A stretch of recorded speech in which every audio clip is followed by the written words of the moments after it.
friends, let's go ahead and jump in. Go ahead and jump in. Quitting will delete the save. I can handle it. I can handle it. And of course, once again, this is, of course, a marathon stream, 8+ hours, all raising money for charity, all raising money for St. Louis Children's Miracle Network hospitals. In my case, my chosen hospital is St. Louis Children's, which I actually got to tour very recently. I got to tour St. Louis Children's very recently. And while we were there, we also got to stop in. Oh gosh. Got my ass. That's okay. That's okay. I said we were gonna see that screen a few times. Mortis.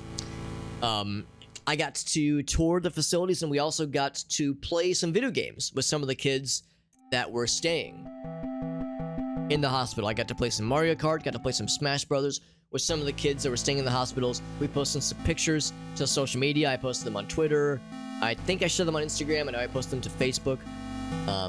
And that was a very important and memorable experience.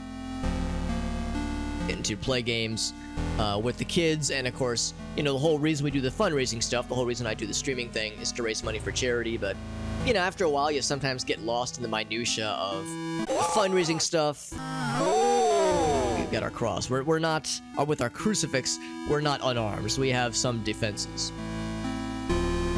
But yeah, the charity stuff, of course, is great, but you know, it's easy to get lost in the nonsense and to think so much about the logistics of the fundraising and planning around events and the this and that and the that, and then you kind of sometimes forget about like what the hell do you work so hard to do this fundraising for, right? Like, what's the big deal?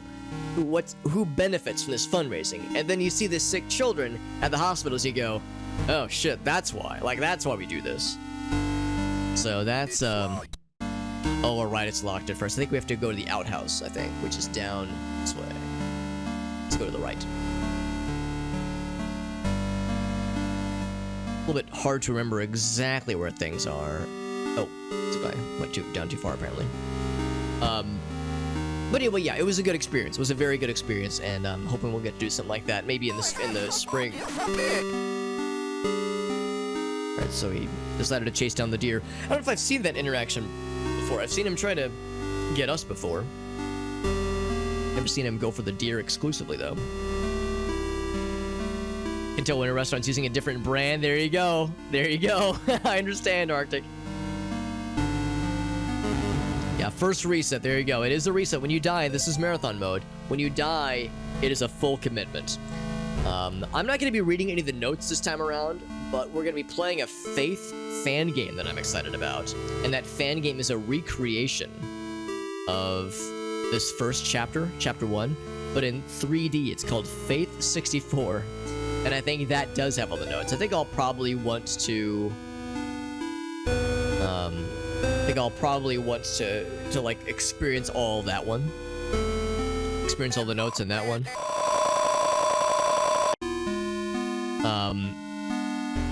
But since this is just marathon mode, we're just trying to kind of power through the game as quickly as possible. This is more just a warm-up and just an excuse to play the game, because I know they've added new cutscenes, they've added new interactions. Again, we saw Michael chase the deer earlier, which is something I've never seen before.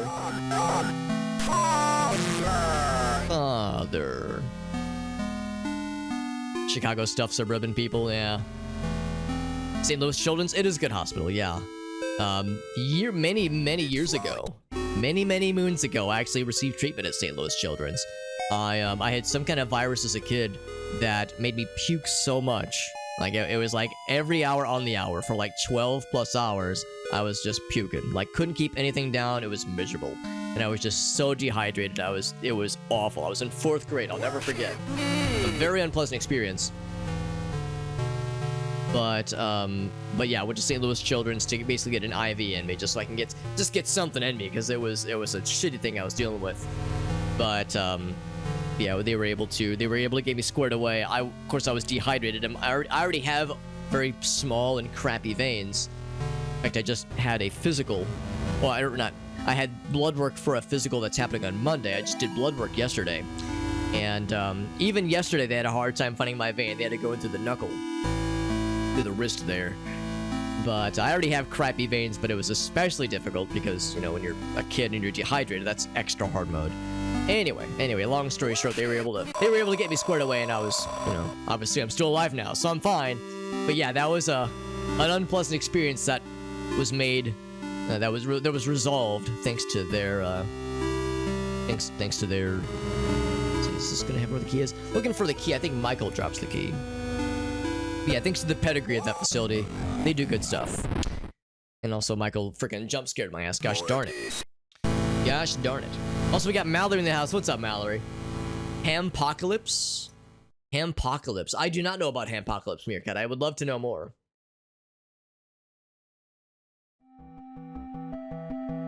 Portal 64. Is that the Portal demake for the N64? I don't know if it's like actual N64 hardware, but at least based on the visuals of N64. Yes, I've heard about it, but I haven't really been following it that deeply. More just surface level kind of following it. Let's follow the children. I think he drops the key after so many times of warding him away. I could be wrong though. Just fill a bucket? You mean like fill a bucket, which is to say here's a bunch of blood all at once, never bother me again? See, I do it once a year for an annual physical. Usually I go in a couple days prior, and I give, you know, we have blood work done. That way, when I have my physical, the doctor has the numbers, and we can look at the numbers right then and there, and talk about, you know, if, I don't know, blood sugar or cholesterol or kidney levels or liver level, you know, all the numbers and metrics. It's like the stat sheet, you know? It's like your Dungeons and Dragons stat sheet. See if anything needs further consideration.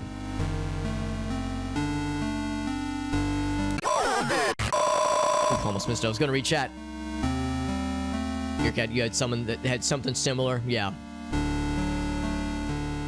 Fluids and IV. Yeah, I mean that's basically what all I needed. I just needed an IV. Like, I think they just gave me a saline IV.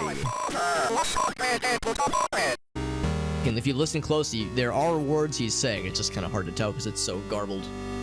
I mean, all the dialogue in this game has that kind of Intellivision vocoding going on. Yeah, but it actually runs on N64 hardware, which is impressive. No, I really haven't been following it. But I just have seen a couple of blurbs about it on social media. I've seen some YouTube videos pop up in my timeline. It sounds like I should give it a proper look, as I understand it's quite a technical undertaking that these developers are going through, because Portal, not even graphics-wise, but just the things that the game does are very involved when it comes to the physics and collisions and whatnot with Portal. I mean, it's a source engine, right? So the idea of getting that to run in any capacity, even in a simplified manner on an N64, is impressive to say the least. So yeah, I should look into that, honestly. Something that Valve should put their name. Yeah, I mean, hopefully the fact that they haven't C&D'd it is a good sign, hopefully. The crab walking fella, yeah, we learn more about his origin story after a certain point in the main game, and maybe I should, and I'll refrain from talking too confidently about this game's story, because it's a very good game and everybody really should play it. It's very, very good, and learning about the story is awesome and nice and spooky and nice and terrifying. Damn, this guy fucking got my ass. I'm surprised he's not dropping the key. Maybe I'm wrong, but I thought he dropped the key after you scared him away enough times. Maybe I'm wrong. Severe back pain. Tumor on her. Oh, God, that sounds awful, Mallory. Jesus. Cholesterol checks. There's something like that with RimWorld. There's a mod that adds that kind of thing in the game as well, with nutrition. Like, no. I don't want to have to micromanage that level of nonsense on that one. So I fell behind in chat, by the way. I'm getting caught up here. Every 3 months. That's impressive, RT. Yeah, I mean, I guess it's one thing if it's a physical, but if you're, like, donating blood, they take a lot more, obviously. For me, when it's a physical, it's like 2 vials, and it's nothing. But I'm such a light dude. I'm like 115 pounds, so if I were to, like, donate blood, it would very much make me lightheaded. Hopefully it wouldn't make me sick, but it would be unpleasant, needless to say. Yeah, no, good thing they found it. Yeah, exactly. I mean, it sounds like it was benign, which is good, but still, Now they know about it. Really bad then. Yeesh. That's wild. On a band trip. Gosh, that's wild, Mallory. What a story.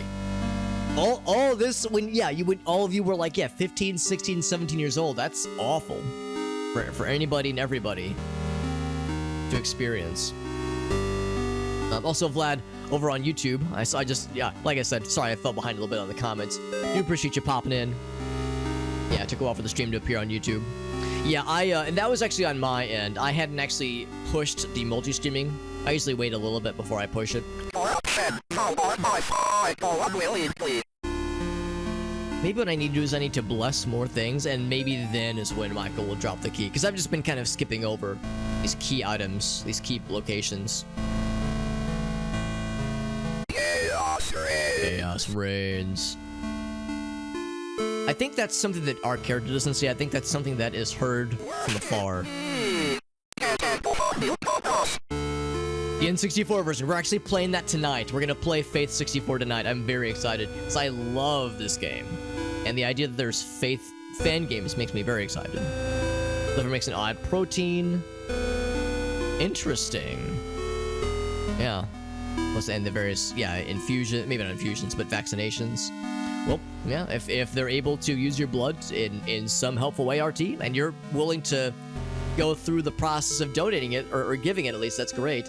I know giving blood is no fun. I know for some people they don't mind it, but for a lot of us it's unpleasant. I mean, I'm a big softie. I get very squeamish very easily when it comes to needles and vaccines and like injections don't bother me too much, but giving blood is always like, makes me a little bit nervous. I never like pass out. I never get sick. It just kind of just makes me unsettled a little bit, but I'm fine. The worst thing that always happens is that I get really cringy when I go to when I have blood drawn, because I get nervous and I start telling really stupid jokes. And I'm always like apologetic because again I got tiny little veins, and when I went yesterday, they tried going into the inside my elbow like a lot of us usually do, but they couldn't get the vein that way, so they of course went through the knuckle. And I was like, and I told the lady, I was like, I gave my veins a pep talk. I drank all this water. I tried to stay hydrated. I gave my veins a pep talk. I said, all right, boys, we're gonna have a nice nurse person. They're a professional, and they just want to get their job done and get the heck out of Dodge. And mercifully, the person was laughing. You know, they were amused by my stupid banter. But in my mind, I was like, this poor person doesn't need to suffer my nonsense. She's just trying to get her job done, right?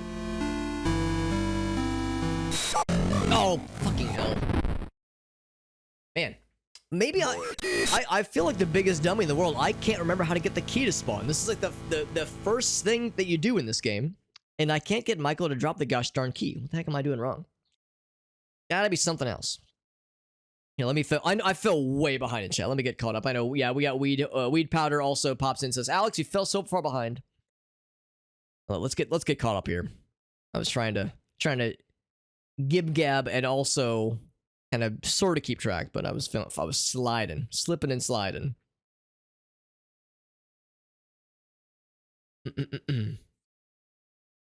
I'll go ahead and unpause just because I don't think Michael will get us in the starting screen. Boop. There we go. You've donated blood, which is good. Yeah, sit for 15 minutes. Yeah, that's good. Yeah, I think if I were to donate blood, like, because they take more than 2 vials when you donate, I think that'd be tough for me.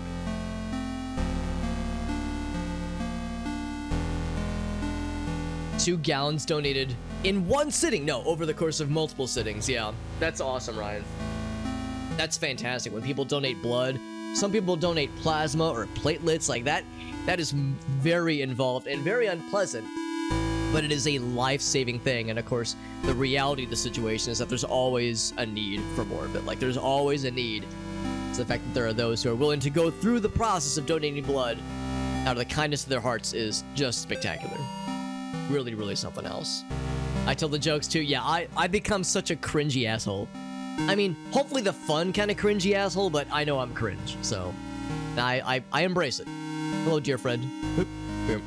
And of course, if you get too close, I'll scamper off. Yeah, I hope it isn't just gas. That would be embarrassing, although it would also be a relief. What's up, Poobah, Mr. Todd? Good to see you, bud. What do you mean, Todd? No, this is I'm playing off my PS5 with maxed out graphics. I mean, this is not top of the line graphic fidelity here in the year of our Lord 2023.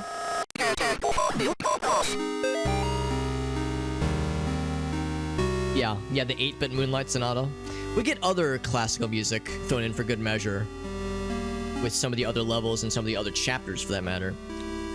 But the part that always gets me in chapter 1 specifically is, yeah, you hear this dirge of the Moonlight Sonata in 8-bit form for a long part of the intro. And then after a certain point, once certain events happen, the music goes away. And then it's like eerie and silent and weird. And then it becomes one of those moments where you're like, can I have the music back, please? The creepy music is no longer an issue for me. I'd rather not get got by this ominous silence. Fuck! Went to kind of turn around. Went to turn around and try to get his ass. That's the worst, is when he spawns in like the sides or the corners or something. Maybe I should look up how to get the key to spawn, because I feel like the biggest dumbass. I've promised I've played this game, but I guess I haven't played chapter 1 in a long time. As yeah, the key is locked. I could have sworn Michael drops the key.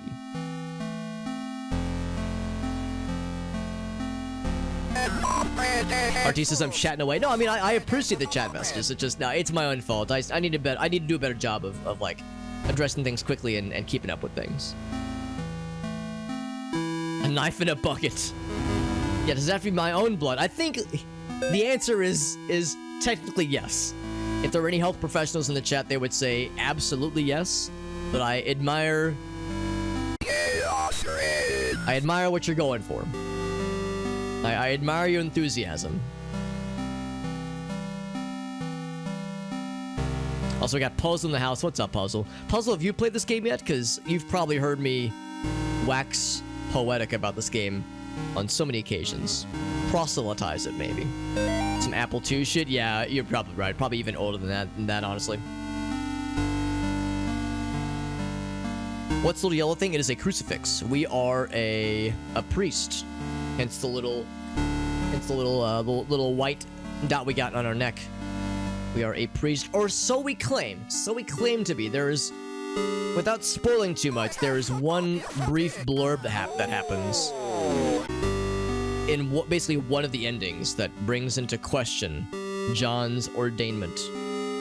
Yeah.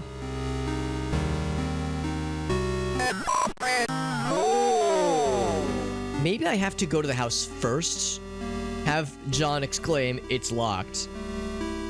Because I've been following the children, just kind of mindlessly. And I think I need to be paying more attention when I get closer to the sides, as that's where Michael can jump out at you. Having been to Slutty Vegan, I would love to hear about Slutty Vegan, Arctic. Tell me all about Slutty Vegan. Five Guys things, gotcha. That's amazing. I love that. 2 sluts in the house. That's always something to celebrate.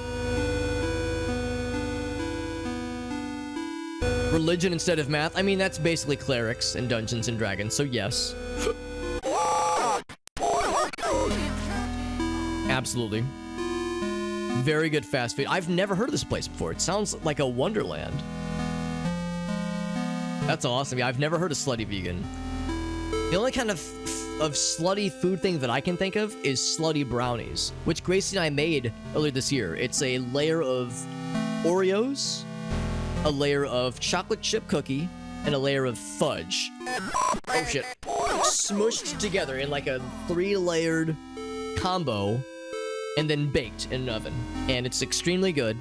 And the original name was something much more normal, much more normie, and banal sounding. The original person that invented this recipe, it was like 3-layer Oreo cookie or something like that, something normal. But at some point she posted the recipe online and other people claimed they were called slutty brownies. And as you know, once something escapes onto the internet, there's no corralling it. It is no longer yours It belongs to the internet. So she's like, this person has gone on to say, like, although it's not the name I chose, it's the name that has been widely adopted. And honestly, from a marketing standpoint, the name Slutty Brownie is just fun. So I'll take that over, like, something normie sounding 3-layer brownie surprise. Be away with all that nonsense. Give me Slutty Brownies any day of the week. Alright, so we got the information that is locked. Maybe now Michael will be kind to us. Maybe I should just follow the kids in the meantime. I think they're the twins. See, he was going fast. Sometimes this man is plowing through. Oh. Yeah, very good fast food vegan. Now that's high praise because, well, I guess on the one hand, maybe it's fairly easy.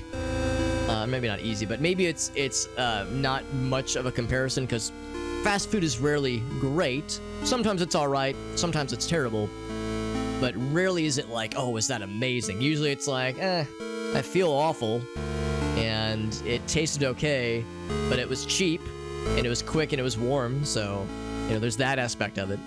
So having anything good to say about, like generally speaking, good, ontologically good to say about fast food is impressive, because that is not always the case in my experience.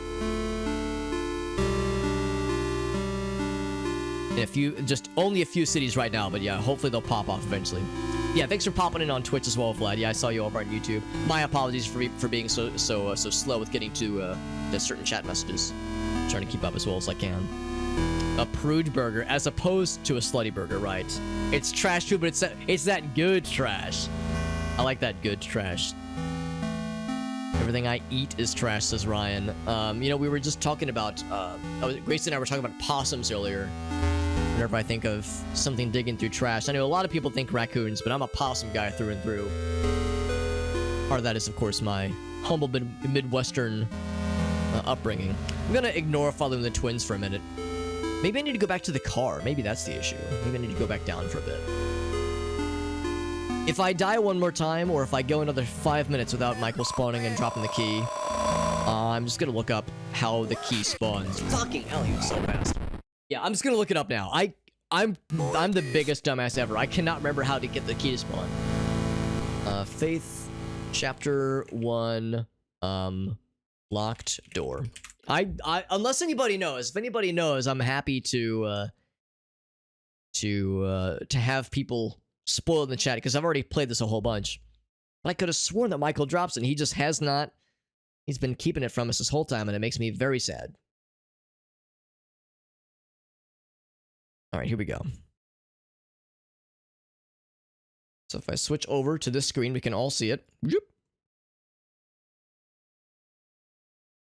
Discovers it in a nearby shed. Huh. Apparently it's inside the shed. I couldn't actually get into it. Maybe there is an aspect of the shed I hadn't remembered. I could have sworn Michael dropped it, but again, maybe I'm getting my wires crossed here.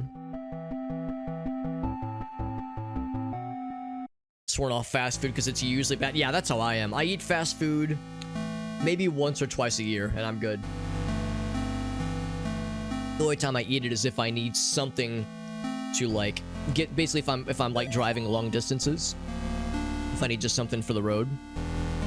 And I don't really have, like, much time to stop. And the main thing, really, is if I'm going to visit family for Thanksgiving. Because on the way there, maybe the day before... You know, if we're staying overnight, maybe I would like, especially if it's after work, you know, it's after work, it's like, or it's already pitch dark outside because it's 5 p.m. And it's like, I don't want to drive, I want to minimize, it's like a 3-hour drive. So it's a long drive to go, you know, to visit family in southern Illinois, like really southern Illinois, like Carbondale. It's a long drive. So, and of course, Thanksgiving is November, and of course November is the beginning of running season, so you know there's deer out and about, especially in the more rural parts of the country. We'll go ahead and get the message. In the more rural parts of the country, and Carbondale goes through some really rural backwoods locations, so needless to say there's deer everywhere. So like I'm driving for 3 hours through very little in the way of very little in the way of, like, I don't know, lights along the, like, along the road. So how do you actually get in? So it was inside the shed. I'd actually walked up to the front, but it didn't. Oh, there it goes. Okay. There we go. I didn't walk up correctly. Alright, don't I feel like a dingus? Anyway, yes, that's the only time, is if I just need something to help me kind of power through a long drive. But thankfully, I do those very, very rarely. Cook some delightful things. Ryan is a very good cook, I can confirm. I can personally confirm. My body craves the trash. I mean, sometimes it's nice. I mean, it tastes nice sometimes. Other times, it hurts. You know, it hurts our bodies so desperately. Armadale's close to you. I mean, it's still a 3-hour drive. I mean, to me, maybe I'm a chump, but to me, 3 hours is quite a lot. To me, that is a not insignificant drive. All right, so, also, we've just got our boy Gratoff who rated us, by the way. Thank you, Mr. Gratz. Very generous of you, my man.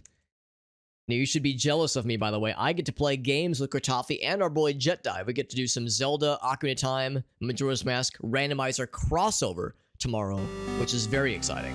I'm excited to play some games with the boys tomorrow. So now I get to go into the house. Finally. Finally. And lots of MSG. That is the key. MSG is the key. Can confirm. He was doing some more Majora's Mask. Very nice, Mr. Gratz. Gratz, what was tonight's race you were doing? Because I'm assuming it was a race. Maybe it wasn't a race at all. Maybe it was just a fun randomizer. Gratoff is a Zelda randomizer fiend, but he's primarily specialized with Majora's Mask. But yeah, for any of you who grew up playing Ocarina of Time or Majora's Mask or just any of the N64, or I guess either of the N64 3D Zelda games, you've probably heard of Zelda randomizers, where it's like a third-party mod for Zelda games that randomizes locations of certain item drops, whether it be small keys or boss keys or heart pieces or rupee drops or even major drops like hook shots and bows and arrows and light arrows, all that crap. All those things are randomized to different locations. You can play them single player or you can play them multiplayer. In our case, with Gratoff and our friend Jet Dive, we're playing some more of that tomorrow. And it's not just Ocarina of Time or Majora's Mask, it is both games combined. And we're actually finding items for our own instances of the games in each other's games. It's kind of hard to describe, but the basic gist is that all three of our games are synced together, but exist independently, and we have to find items for each person in our own games. So I might find Gratoff's light arrows for Majora's Mask in my Ocarina of Time.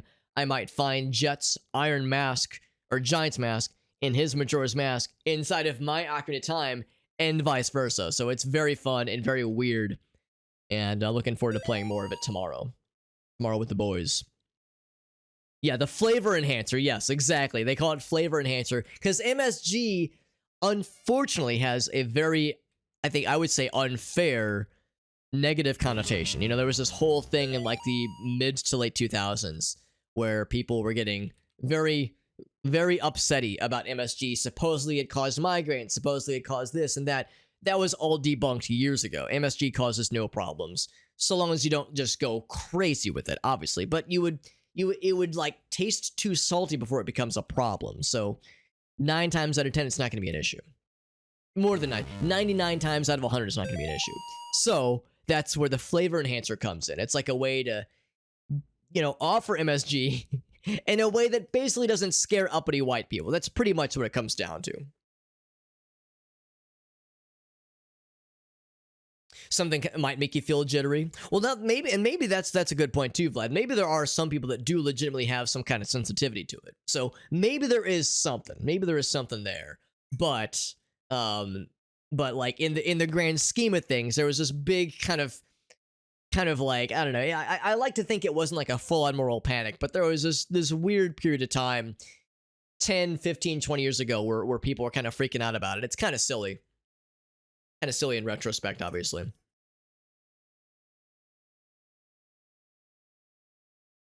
Yeah, there was, well, and yeah, like Arctic said, there was also, yeah, a questionable dubiousness to some of the original claims from years and years ago. We're probably getting close to beating it. Yeah, it's been a lot of fun, and I would say we're to the point we're going to start knocking out more dungeons tomorrow for sure. Lots of sugar there too. Yes, very much that. Very much that. Some shrimp lo mein, some pot stickers, always valid. Yeah.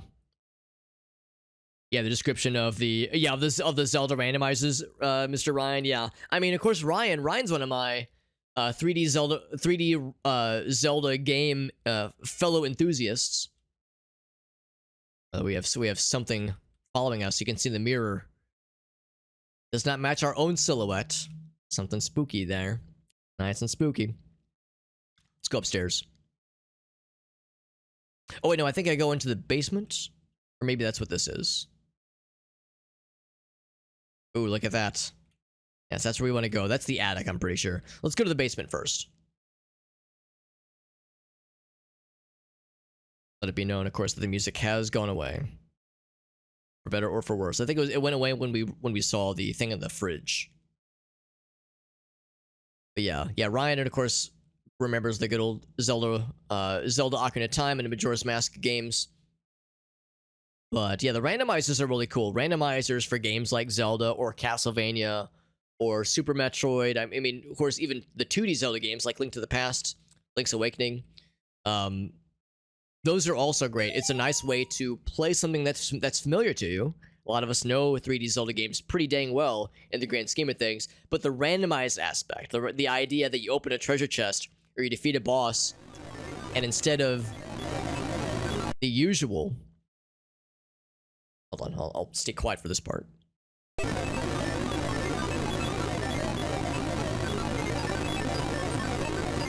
She is here. She is here. Instead of the usual, say a heart piece, or heart container rather, from a boss, or a heart piece from winning the race against Dampé, or the chest that usually bequeaths to you the bow and arrow, or I guess the fairy bow in the forest temple, that could instead give you a blue rupee. What's that one? Cool. Yeah, that's Amy, by the way. Could give you a blue rupee, or it could give you, like I said, iron boots within Ocarina of Time. It could give you something else. It could give you something useless. I'm dead. Gosh darn it. Okay, well, I don't know if I want to do too much more of Chapter 1. I was thinking I'd be able to beat Chapter 1 no problem, but turns out I'm struggling to just get through this piece. Now, the one thing about Marathon Mode is looks like it actually did autosave here. She is here. Which is surprising. I thought Marathon Mode meant that it would not let you start back when you had from like a recent checkpoint. I thought the checkpoint would have been start way back at the beginning, like at the start of Chapter 1.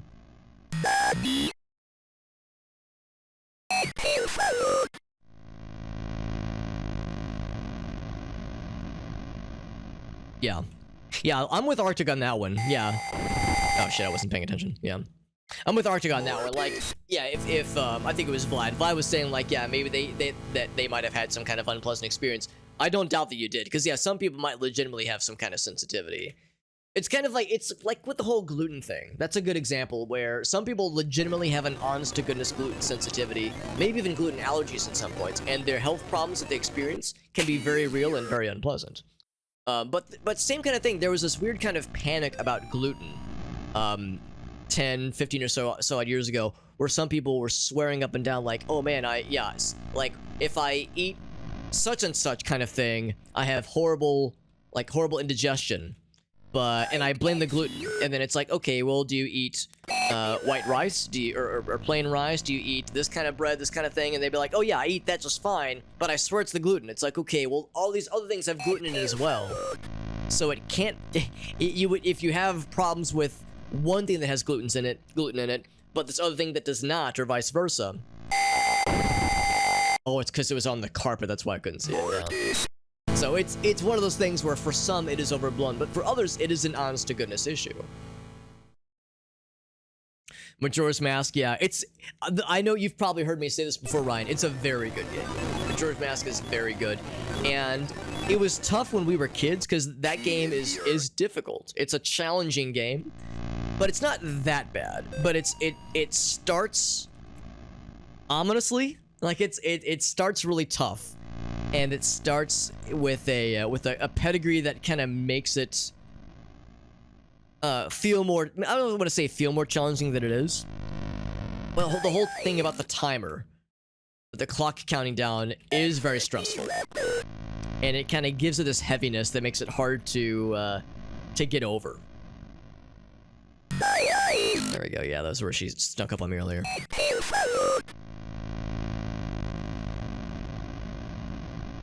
Yeah, Majora's Mask is very good, especially if you've already played Ocarina of Time, because you already know the combat system, you already know a bunch of the items, a bunch of how the monsters work. So it's like an enhanced Ocarina of Time. It's almost like a ROM hack, the way that like a lot of the things are truly unique and truly special. She's no longer following me, which is nice. It's really good game. There's really no other Zelda game like it. A lot's been said about how it's kind of the least Zelda-like Zelda game pretty much ever. Because there is no Zelda, there's no Ganondorf, there's no Master Sword, no Triforce.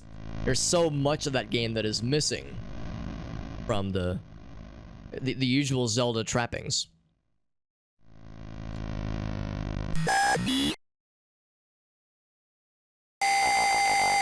I heard a door.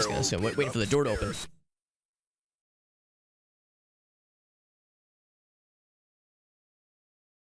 Controlled environment. Yeah, that's the best way to really know for sure. Bomber Notebook entries. Yeah, I remember you told me about that, Gertofi. And of course, the Bomber Notebook is so terrible because it makes you have to press the A button one extra time. Suboptimal gameplay. It's terrible. But that is interesting, though. Had to complete the notebook to beat the game. Yeah. Forced Bomber Notebook acquisition.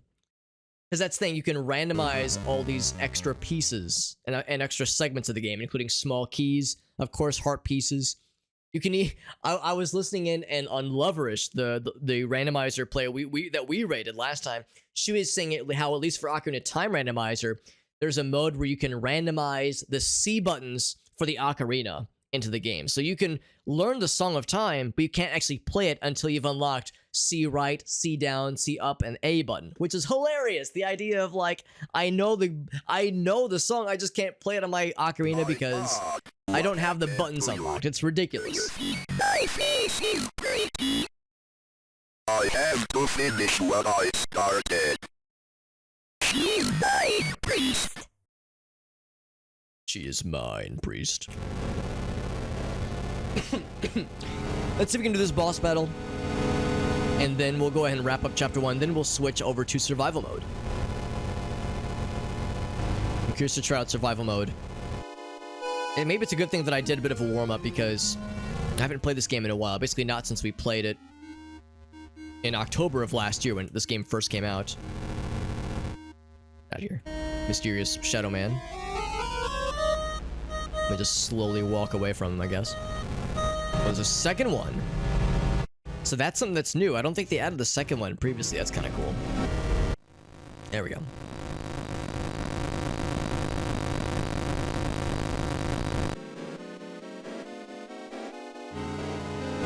So same thing as earlier. We have to find which is the real one. Oh, there we go. Find which one is the real one, and we can kind of tell which direction she's going to emerge from. So... top one. Okay, so that means we dodge, expecting her to approach from the bottom. That's a basic gist, so you can't scare her off immediately, but you can know which direction she's coming from and start to react accordingly. And then you want to try to damage her before she gets too close. And of course, if she touches you once, you will die, because that's how this game works. In 99.9% of the game, if you get touched by a bad guy, you will auto-die, with very little exception.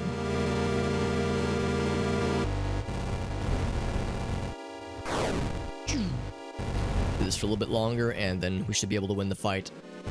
Honestly, getting to the fight is the easy part because...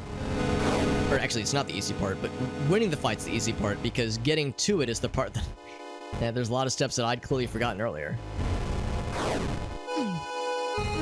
Slams into the wall. There is a phase 2. I don't think phase 2 will be too much harder either. Oh, right, that's where she draws the pentagram.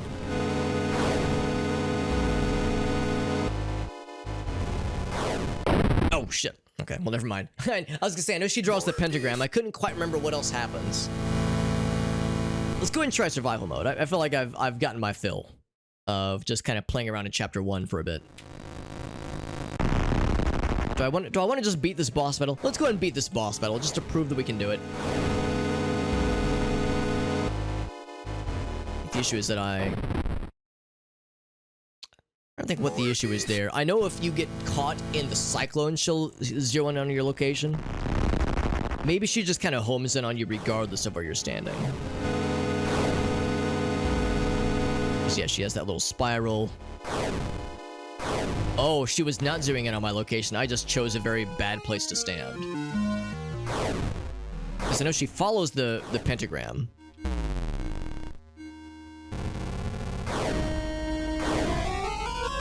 So as long as you're outside of that and you're not getting caught in that kind of rune cyclone. Oh, okay, I was worried I was in a bad place there.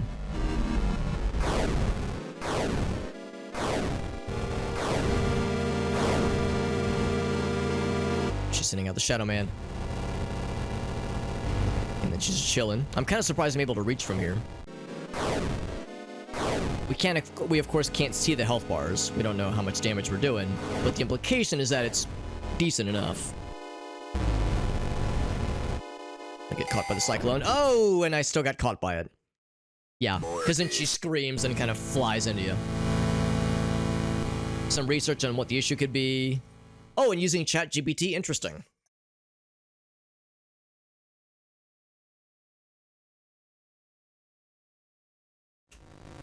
Widespread MSG sensitivity. But some people could still have issues. Yeah, that's the basic gist, I would assume. Pretty much mild and temporary, right. That makes sense. Yeah, address the concerns. Well, like Arctic said, it could be a sign of something else that's maybe unpleasant, like some kind of soybean, you know, sensitivity or just general, and,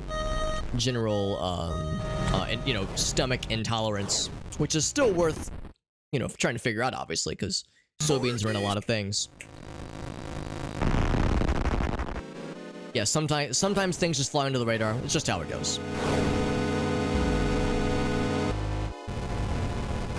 I don't want to stand here because then she'll freaking get my ass. And I like it very much when my ass is not getting got. Something in Subway fucks me up, yeah. I've never had problems with Subway per se, but I've heard people say either that with Subway or Burger King, or it's like how certain fast food chains sometimes cause like very unpleasant problems, whereas other similar locations not so bad. Like I've heard people say, like Burger King's a good example. I've heard people swear up and down that Burger King gives them like horrible stomach problems, but no issues with McDonald's, even though functionally they're exactly the same, you know, for all intents and purposes. For all intensive porpoises, if you will. So yeah, it's hard to zero in on these things sometimes. Sends out the Shadow Man at us. And then when she sits perfectly still, that's the time to get the big damage. Right over there. Something I can reach her from there. I know better than to stay on that line, because that's an easy way for her to destroy my entire face. Of course, you don't want to stand in the pentagram middle, because she will very easily blast your ass. Speaking from experience, of course. I'm getting my ass blasted multiple times in this boss battle.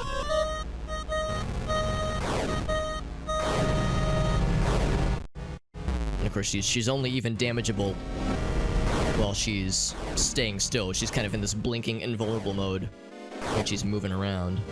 So now the Shadow Man. Let's be enough to take her down? It might be. Not quite. We're getting there, though. She's gonna stay put in this one space over here. Can't quite reach in there, which is a shame. I know we're getting close. So at least there's some predictability, the exact path she takes every time. There we go. Local pizza, yeah. I mean, going for like a mom and pop shop is generally better anyway. There she goes.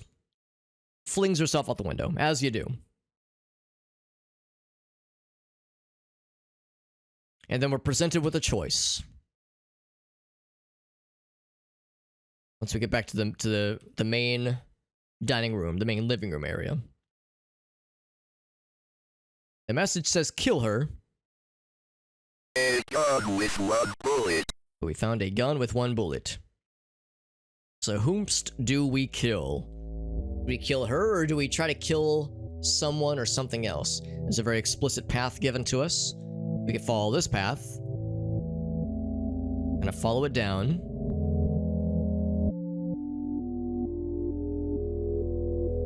I shall be in this space right over here. Yeah, so there's Amy. We could use it against her. Or we could go for the good ending. That's one of the less good endings going for her. Let's go for the known good ending instead. But yeah, no, I'm with you, Vlad. Yeah, it's if I'm going for pizza, I will, and if there's an option for it, and I'm willing to pay maybe slightly more, then yeah, I go for a mom and pop shop all the time. Because, I mean, yes, Domino's, Papa John's, Pizza Hut, like, you know, those are all just kind of okay, and they're cheap, and usually pretty fast, and usually pretty consistent. But yeah, it's just not as good. Not as good, not as tasty. And it's nice going for not a chain. You know, it's nice supporting a local business. Yeah, some of that stuff gives you heartburn. Yeah, totally understand. Wally's and Dairy King. Oh, really? That's a shame because Wally's is cool, is really good. I like Wally's. Brother. You like the flamethrower burger from Dairy Queen? I've never had Dairy Queen's burgers. I will say I haven't been to Dairy Queen in a long time. and my fortress. My God, in him I will trust. I shall not be afraid. Brett said he read the health inspection report for a more local chain. Oh, was it not good? Darkness. For I'm guessing for pizza. Made the Lord my refuge. A Greek place? That's a shame, Vlad. Yeah. Of course, COVID tanked a bunch of, well, businesses in general, but restaurants as well. Which is really a shame, because, yeah, there's a lot of places that did not survive pandemic times. Deliver me and honor me. I can't explain what happened at that house. I can only have faith that I did the right deed. So that's, I think, canonically the good ending. That's like the canonical ending. So that's what takes us into chapter 2, basically.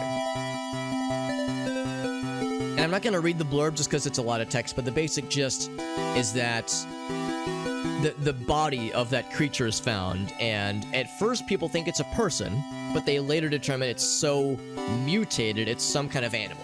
They determine it's some kind of animal, and they can't tell what kind of animal it is. It's something that no one recognizes, but this part at the end, it says this creature suffered from the rickets, a vitamin D deficiency that appears in animals and children who have not received enough sunlight. So anyway, so I'm not gonna power through into chapter 2. I'm gonna exit out and we're going to play. Oh, the game's just gonna close. I'm gonna try out the survival mode. This is the new game mode that got added recently. And then, let's see, Telena's. I don't think I've heard of this place, Mallory. I hope it's a still existing place. The fact that you're speaking in the past tense makes me wonder if the place is no longer around, which would be unfortunate. Bag of dirty laundry. Oh, yikes. I'm sorry to hear that, Gratz. This was a local chain, you said. I'm guessing it's a pizza place, and it's, that sounds awful. That sounds real, real bad.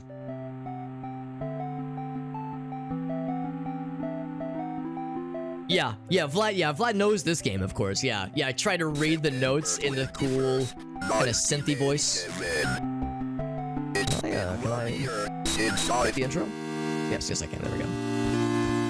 Alright, so let's do survival mode. I've never tried this before. I don't know what fast forward means. I'm gonna say no thank you. Take all demons at once. number of demons, best knockouts. I think it's just like it's like, there's really not a whole lot of basic enemies, but I'm guessing it's like a boss rush, basically.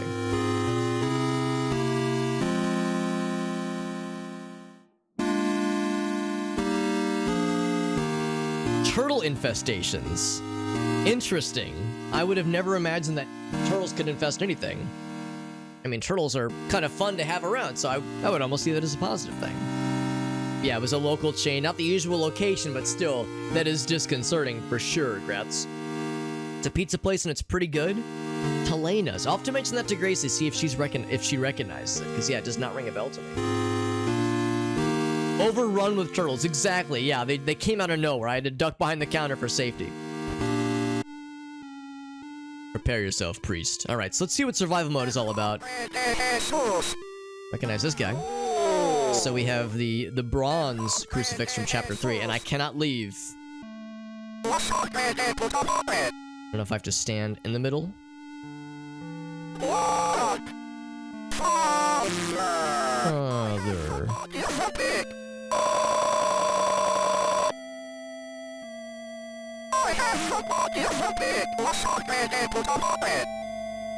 And almost get words out of him sometimes. The turtles were coming right for us. I had to duck here for my own safety. I feared for my life. He's getting real fast.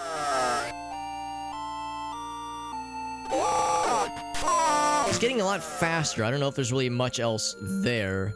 I'm assuming we're gonna fight Amy at some point soon. Okay. Know what that noise means.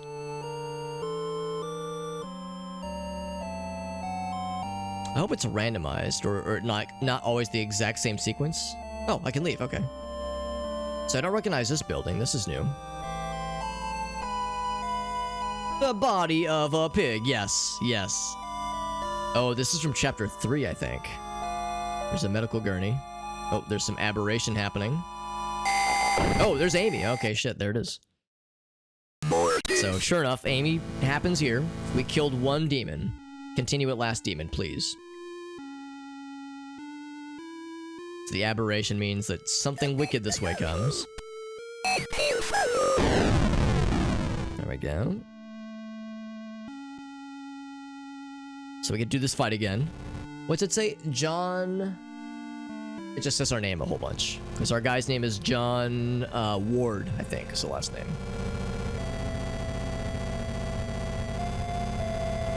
So this, of course, is... I don't even know if it really counts as phase 1 of the boss battle, because you just kind of hold the crucifix and she eventually just kind of goes away. This is really when the fight really begins, because you can...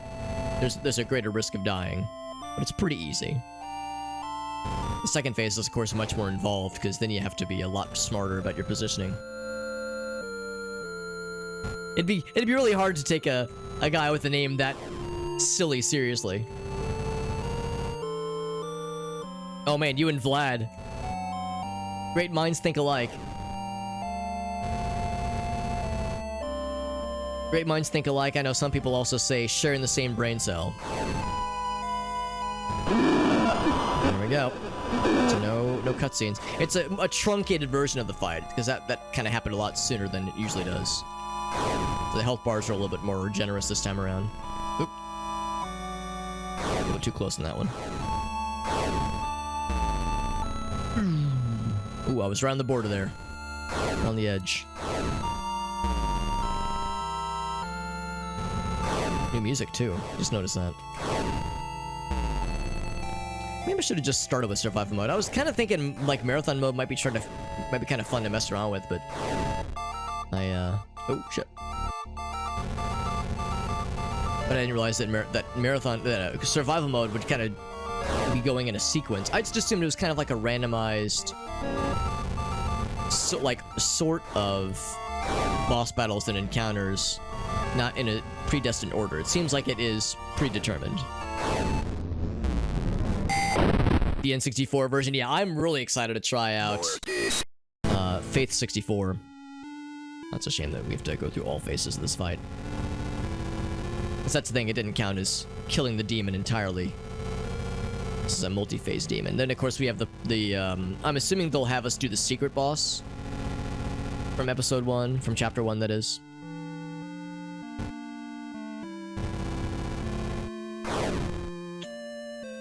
And then, like, probably the like, little miniature demon that you see in chapter 2, and probably the lizard guy in chapter 2, like, no, and then Mother Mildred. Yeah, we have a whole bunch. Whole bunch to look forward to. I'd imagine doing marathon mode, or doing survival mode a bunch would be a good way to kind of prepare yourself for marathon mode, because some very involved fights. It's easy to get some of them conflated. I'm not going to stand in the way of that. I know better.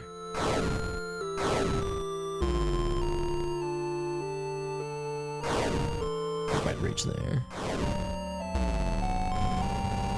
Reach. There we go. Maybe in the top right. But the reach is a lot more generous this time around. Gonna fire the Shadow Man at me. Oh no, she's not. Going real fast. Okay, here comes the Shadow Man. Astral projection. The damage. I was hoping that would actually do it, but not quite.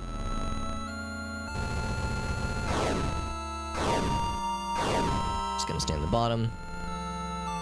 Actually, I'm not gonna get close. That's kind of an odd angle for that one. Come on, a little bit more.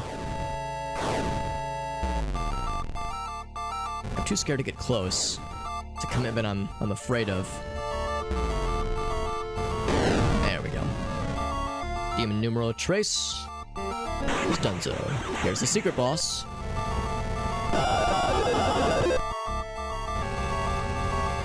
It's interesting how this fight is all taking place in the backdrop of an area that looks a lot like the clinic from chapter 3. Real fast.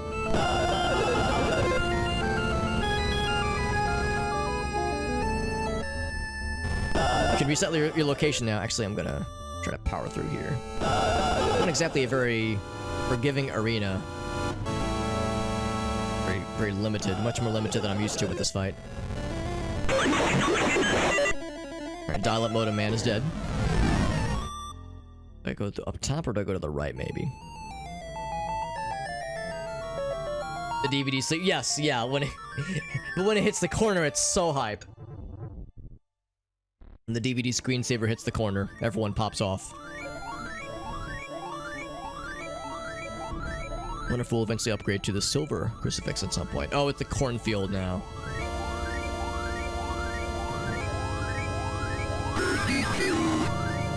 Get yourself some corn demons. Oh, thought I could ward him away. Everybody gangster till the corn demon shows up. Yes, this is from chapter 2.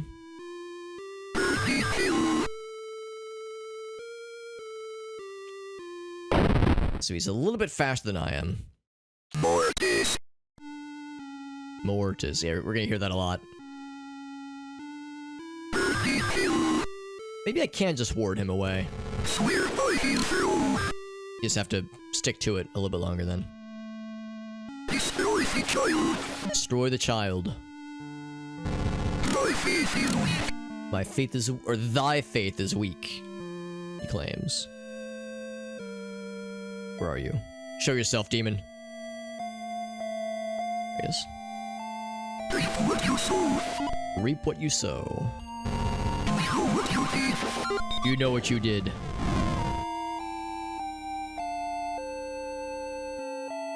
That was it? I thought I heard a satisfying cleansing noise take place. Oh, still can't leave.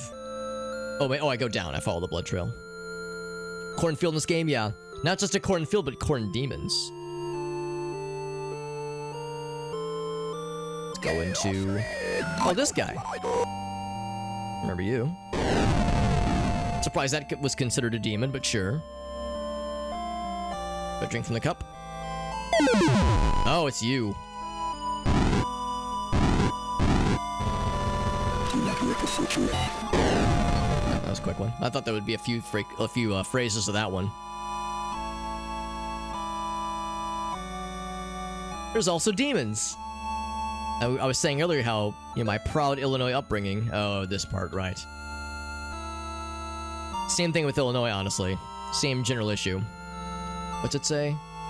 Don't you remember? Question mark. Really good listener.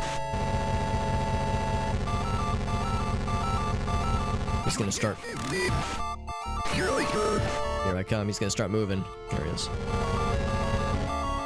I sent him to announce himself. Here I come, he says. I get too close. You can't catch me. Where are you? I'm like checking my six constantly. Too late, priest. Too late, priest. This music is more Castlevania-y than anything. No complaints here.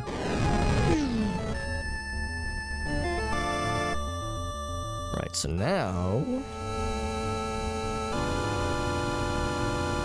Surely we don't just go back the way we came. I'm looking to see if there's another opening. Like this way. No more flashlight necessary. The candles make me wonder if it's Mother Mildred now from Chapter 2. What do I like more, corn or demons? I mean, I've never tried eating a demon before, but maybe I'm missing out. Checking their 6, but never their 9. In the perfect world, they check their 69. He's gonna do the swooshing. He's doing the swooshing. Yeah, this is a good way to kind of beef yourself up on certain boss battles that happen later in the game, because I remember this battle killing me a whole bunch in Chapter 2, just because his movement patterns were... Well, the tricky thing there is that it's a much smaller arena in Chapter 2.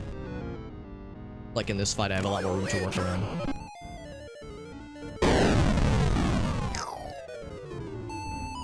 .369, damn, she fine. There's one candle lit. It's lit, fam. There's the baby. The dial-up modem baby.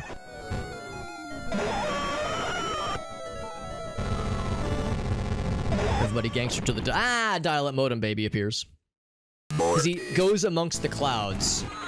The vape clouds. So you have to kind of like assume which vape cloud the baby's gonna jump to. Just try to anticipate that and get out of the way of it, just because it's hard to know, obviously.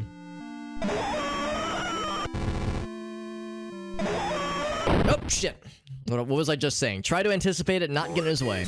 It did not stop me, though. Yeah, there's some randomness with this battle that makes it kind of hard to beat on a consistent basis. It's also kind of hard to follow this guy's movements sometimes, because he hides amongst the clouds very well. We got him, though. Not a lot of health, thankfully.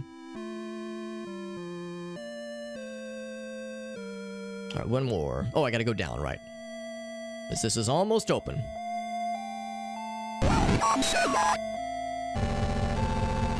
A small battle arena.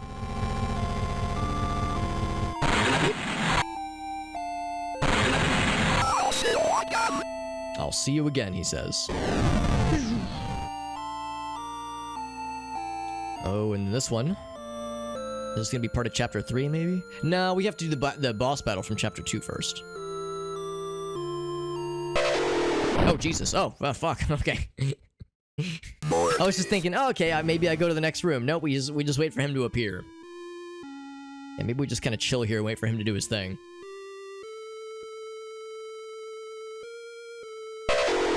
Here he comes. Thankfully, we can just ward him away. More dial-up modem enemies. No video game is complete without some dial-up modem spouting demon friends. There we go. That explosion means a demon is cleared. So here's the redux, the redo of the secret episode 1 boss. So you can fight him in episode 1, but it's a smaller arena. It's the exact same general strategy to fight him. In this part, there was kind of a phase 2 that makes him harder to see.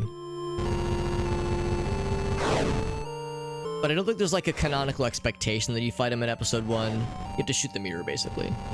and it's a cool fight, but you don't really get anything huge from it. Just an extra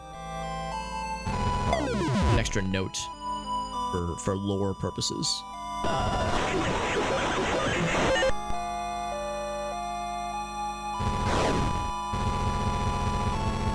He sometimes teleports farther away.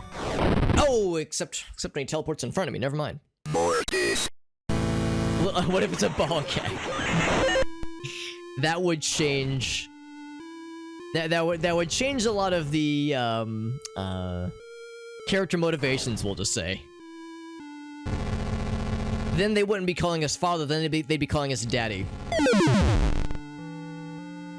Although, you know, a great philosopher once pointed out that the sentences, "Forgive me, Father, for I have sinned," and "I'm sorry, Daddy, I've been naughty," are functionally identical. But it's all about subtext. It's all about the subtext. It's all about delivery. Like, yes, those words in that order can have the same basic meaning, but, you know, different understandings. I think we're about to the same point. We teleported real far away. Like when you teleport far away and not, like, directly in front of me like you did earlier. That made me big sad.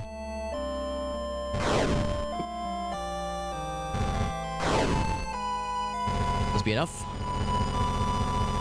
Oh, come on, so close.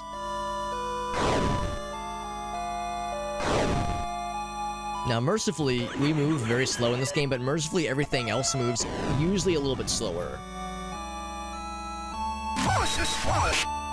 So there's Mother Mildred. I was gonna say, I think I kind of remember her movement patterns pretty well.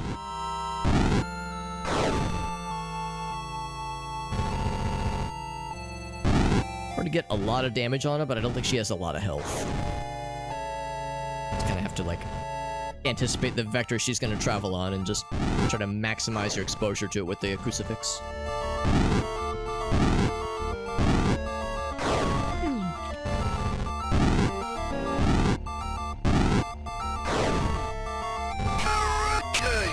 Heretic. Heretic? Come on, this ain't no Warhammer shit. That's what I think of whenever I think of that word, or heresy. I think of some Warhammer shit. Yeah, give me that Castlevania music. There we go. Oh, it's you. Oh, right. I'm supposed to not move when I see him. Carrot cake. Oh, that'd be much better and much tastier for that matter.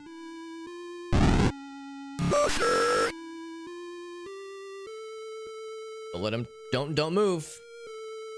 Don't move when you see him. He's all right. This one's all right. Just don't make him scared. Be good. And that vanquishes him. I remember him. Will you something? I didn't quite hear what he said. Suffer the children. Suffer the children. Oh, it's this guy again. Yeah, we've already fought him before. Or two. Oh, hello. He's right there. I'm here, priest. I'm here, priest. You are. This is part 2 electric boogaloo of this fight. Here I come. Here I come.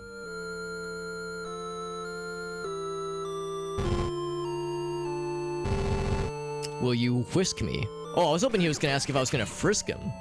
Which, again, would be very flattering and much more enjoyable. Oh! Extra life donation. Okay, the boss battle is done.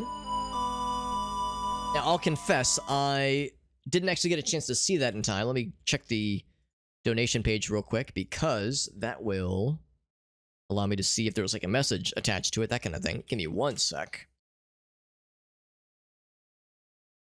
Sometimes it's a Facebook donation and there's not like an obvious message attached to it, or even a name attached to it. Oh, it's the Rick family. Well, thank you. Thank you to Ryan and Ryan and Kayla and the kiddos. Very generous. Now, Ryan, I'm pretty sure you've already donated, so thank you, my friend. That's very kind. But you know, you've already done your part. Not like I expect more from you guys. I promise. I'm not trying to trying to bleed you guys for donations, but thank you for supporting the fundraising efforts we do here. And always supporting the fundraising streams, sharing on Facebook, and hanging out with us for part of the evening. It's always super freaking kind. Really appreciate you guys chilling with us. We're about halfway through the survival mode. We're probably going to jump to half sword pretty soon here. And once we finish up survival mode, and that's something I'm really excited about because that game looks extremely fun, extremely silly. Even though it's just a demo, I'm excited for it. It's going to be very good. Thank you again. Yeah, to Ryan and the fam. What's it say? It says little husk.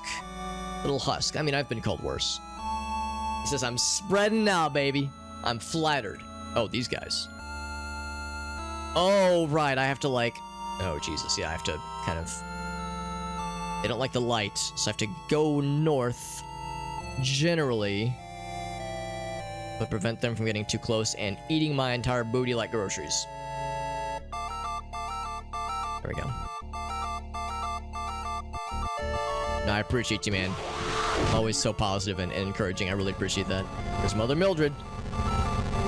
The final form. This is the Chapter 2 final boss. But she gets some buddies. I was hoping we'd get our homie who would pop in. But I think he pops in for the second phase, maybe. We get a friend. We get to protect him. We get the cultists that try to interrupt our little procedure here, our ritual.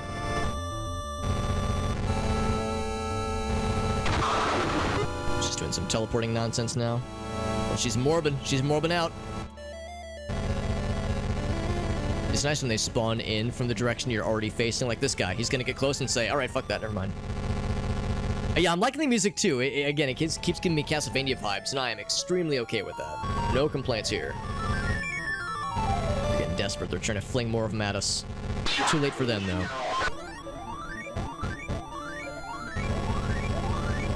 Look at her go. She is jitterbugging.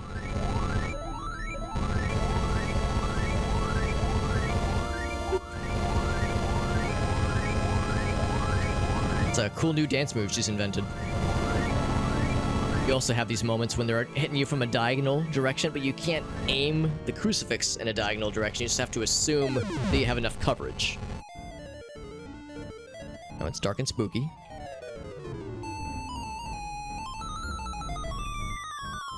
Something on the walls. It's sort of like upside down Triforces, kinda, sorta.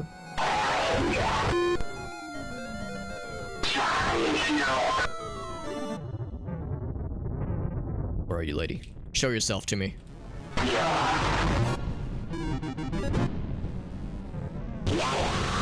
she goes. The band Summoning. I've never heard of it before. Kind of folksy black metal. I do like metal that has like a cool folky kind of vibe to it, so that's something I'd be curious about. It's called Summoning. Give a look-see. Do you have a song or an album you would recommend, Vlad? Because I'm down for suggestions. I'm always hungry for new music recommendations. I was gonna say, no, that's not it. Oh, that was unfortunate positioning.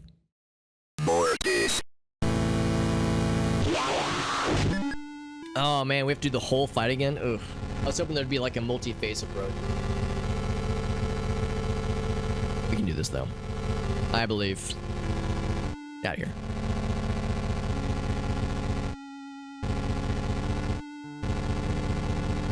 Okay, just kind of shoo them away. Brush them aside.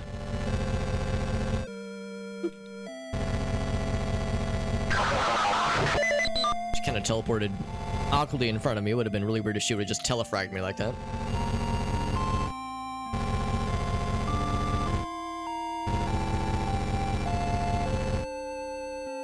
I thought there was a point when we get a homie. We get, Father Garcia. He's able to offer some assistance with his crucifix, but... yeah, maybe that happens in a later phase.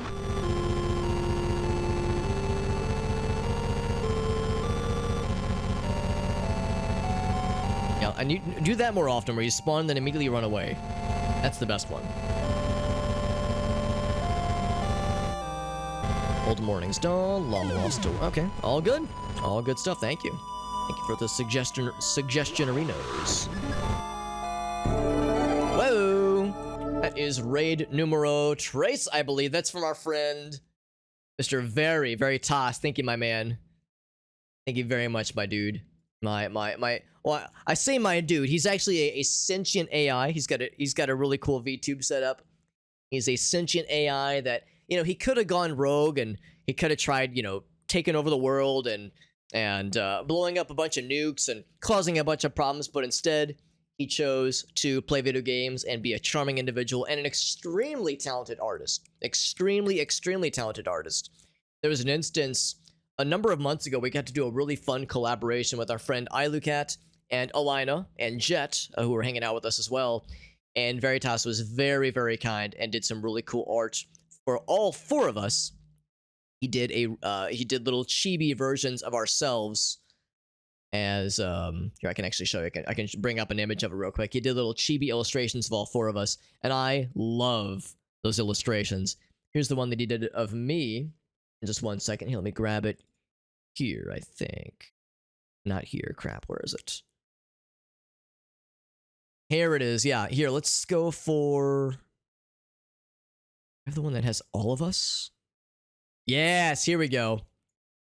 Here we go. I'll show you a couple things. So let me go over to monitor share mode. I love this. And it's still my Discord profile picture. So there's me. There's Jet. There's Alina, and there's Ilucat. And of course, it was when we were playing Demonologist earlier this year. I love these. I love these so much. And if you want the only me, there I am. Isn't that great? It looks just like me. I love it, man. Veritas, thank you, my friend. Very, very generous, as always. You're too good to me, my bud. My dude, and also my guy. By the way, Gratz, my apologies. I usually think to ask this, but sometimes in the heat of the moment, when I'm in the thick of it, I forget to ask, do you have any clips you want to share? Whenever someone raids, I always like to ask if anyone has any clips that they want to share. It's the least I can do, because someone raids, they're sharing their community with us, they're hanging out here, super freaking kind. The same is open to you, Veritas. If you have any clips you want to share from either tonight or just a recent stream, I'm down, because I'm down to simp for you. If you raid me, I will simp for free. I'll put anything you want on you know, to show it off or to plug anything for you. Veritas is a great artist. I don't know if he has commissions open right now, but if you have artistic needs, I'd consider hitting him up. His style is fantastic. He is a 3D modeler, and he's also good at rigging up VTube models. Dude is great, and I cannot speak highly enough of him. He is a great fella and also very talented. And he does excellent backflips, and what else can he do? He can do really good backflips. He can juggle chainsaws and landmines and babies like the best of them. He knows how to divide by zero. He can do all these amazing things. He's pretty much amazing. But anyway, let's get caught up on chat here. Yeah, maybe 2024. We'll see. We'll see how it goes. Yeah. We look like little fridge magnets. I would be blessed to have one of those bad boys in the fridge. You kidding me? Absolutely amazing. Veritas says anything. You can plug anything.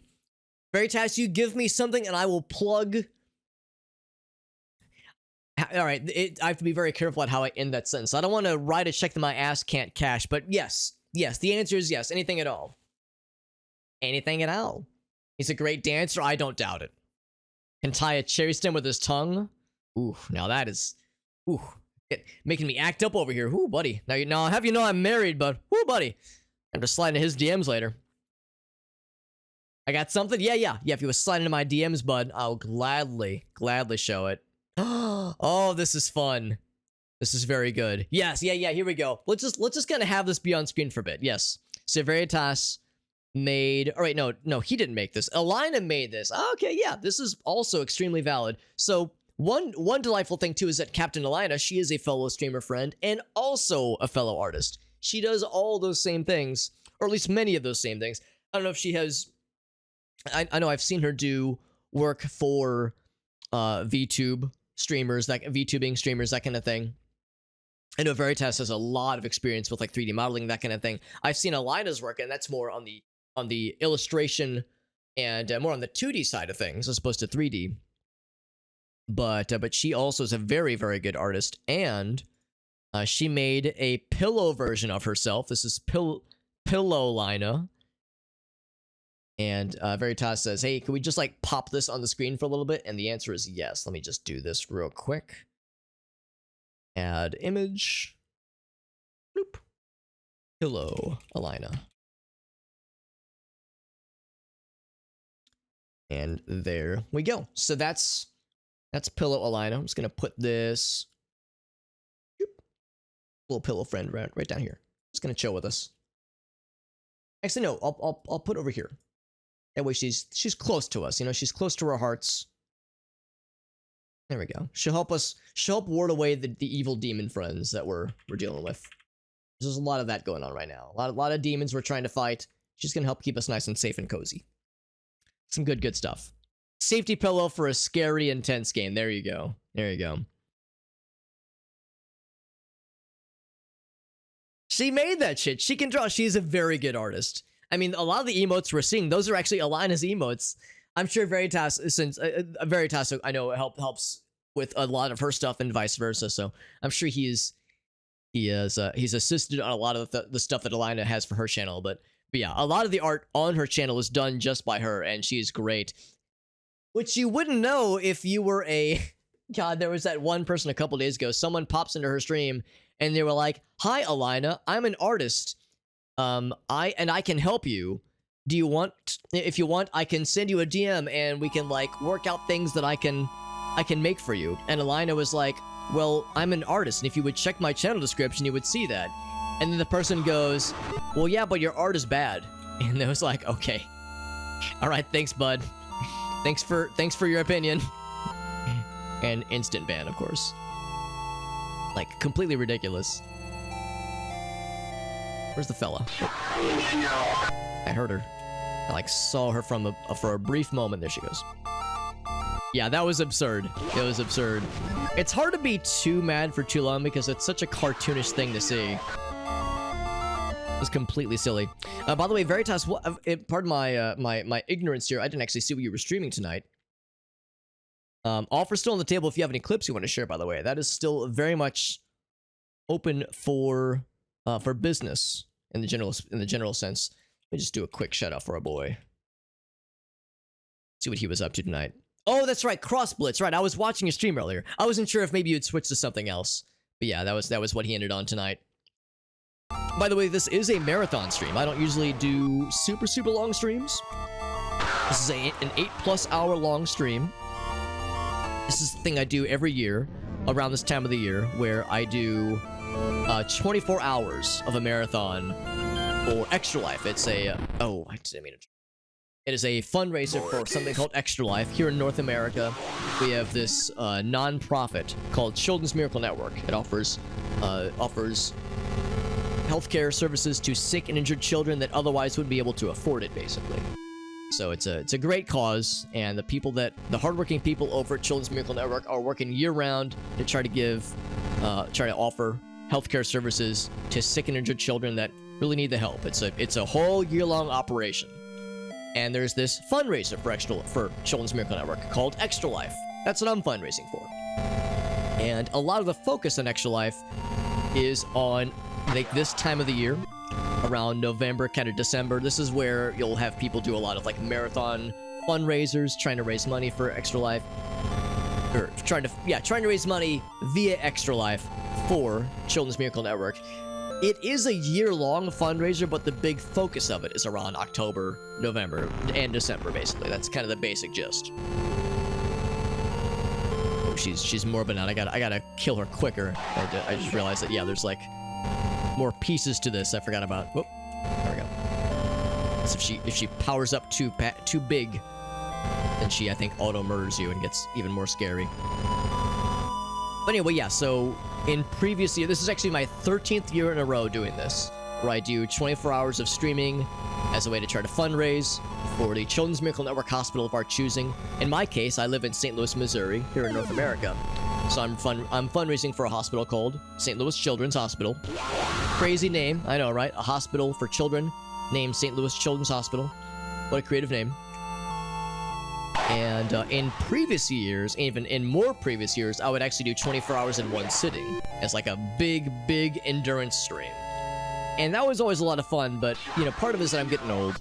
I mean, I'm turning 35 next year, you know, I'm not the young rapscallion I once was, so I can't, you know, I can't do the super long hours like I used to. So instead of doing one 24-hour block of streams, we instead do 3 separate 8-hour streams.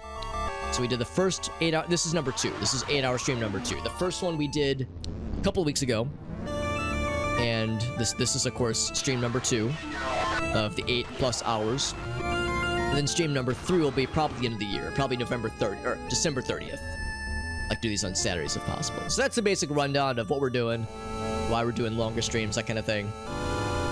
It's a lot of fun. It's a great way to, you know, play a bunch of games, have a bunch of fun, hang out with the homies, but also raise money for charity.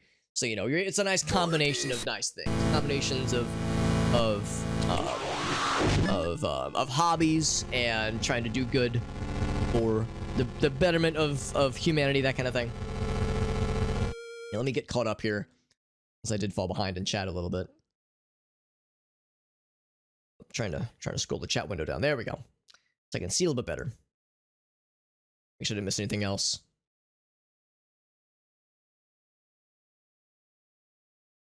Scrolling. Yeah, I missed a bunch of messages. So my apologies. I fell way behind. Now, Veritas was actually playing this game recently. I don't know if you had a chance to try out survival mode. This is my first time trying survival mode. You probably remember this fight from chapter 2, and it's not exactly a super pleasant fight, obviously. But yeah, this of course is the more truncated version as part of the survival mode. Yeah, she draws them, and yeah, Veritas helps with animating, because yeah, Veritas is extremely good at animating stuff. Although Alina also does animation stuff too. I've seen the animation work she also helps with.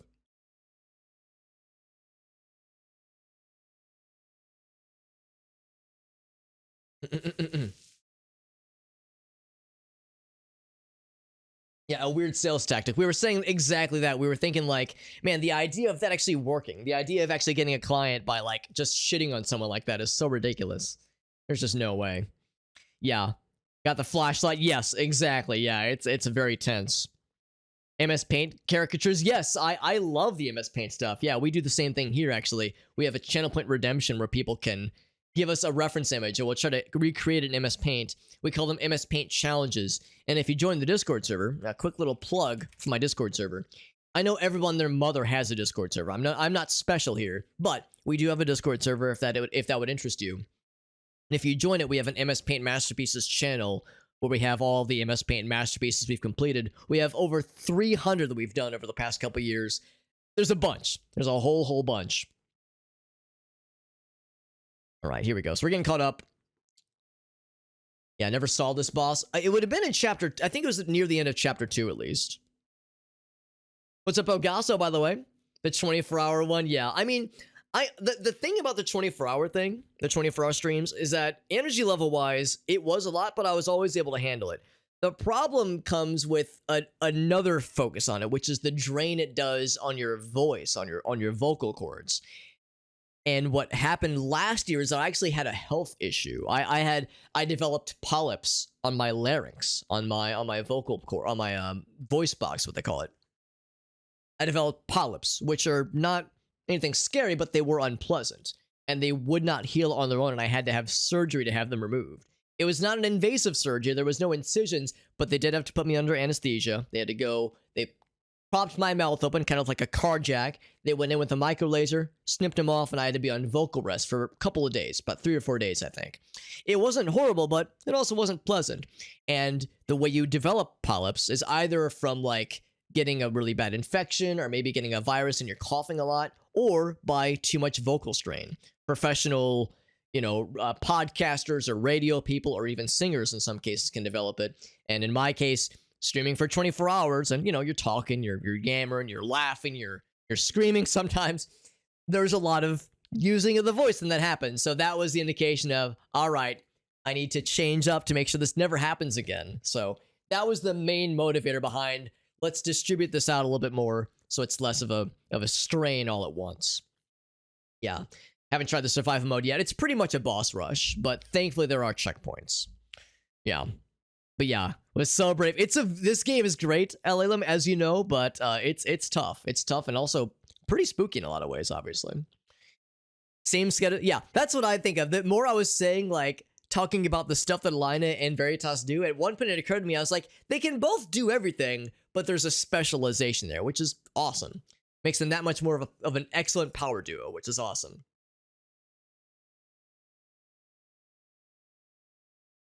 The voice can get ruined, exactly, yeah. Yeah, the special events are great, but the health cost, yeah, that's exactly it. Even when it comes to charity, all that jazz, it's like you gotta look out for number one, obviously. You can't help other people if you're not helping yourself. You're not taking care of yourself, at least. So, and it's weird because it's not like I was, thinking about the past couple years. I always felt like I wasn't doing crazy things. It's not like I was screaming at the top of my lungs for hours on end or anything. I'm not like one of those, screech tubers that is going ham constantly. But at the same time, just in a general sense, it is a strain that is being done over time, over a long period of time. So even if you're not going crazy, there's just the chance that kind of thing can develop. And I think in my case, I just got unlucky. So I think it's just how it goes.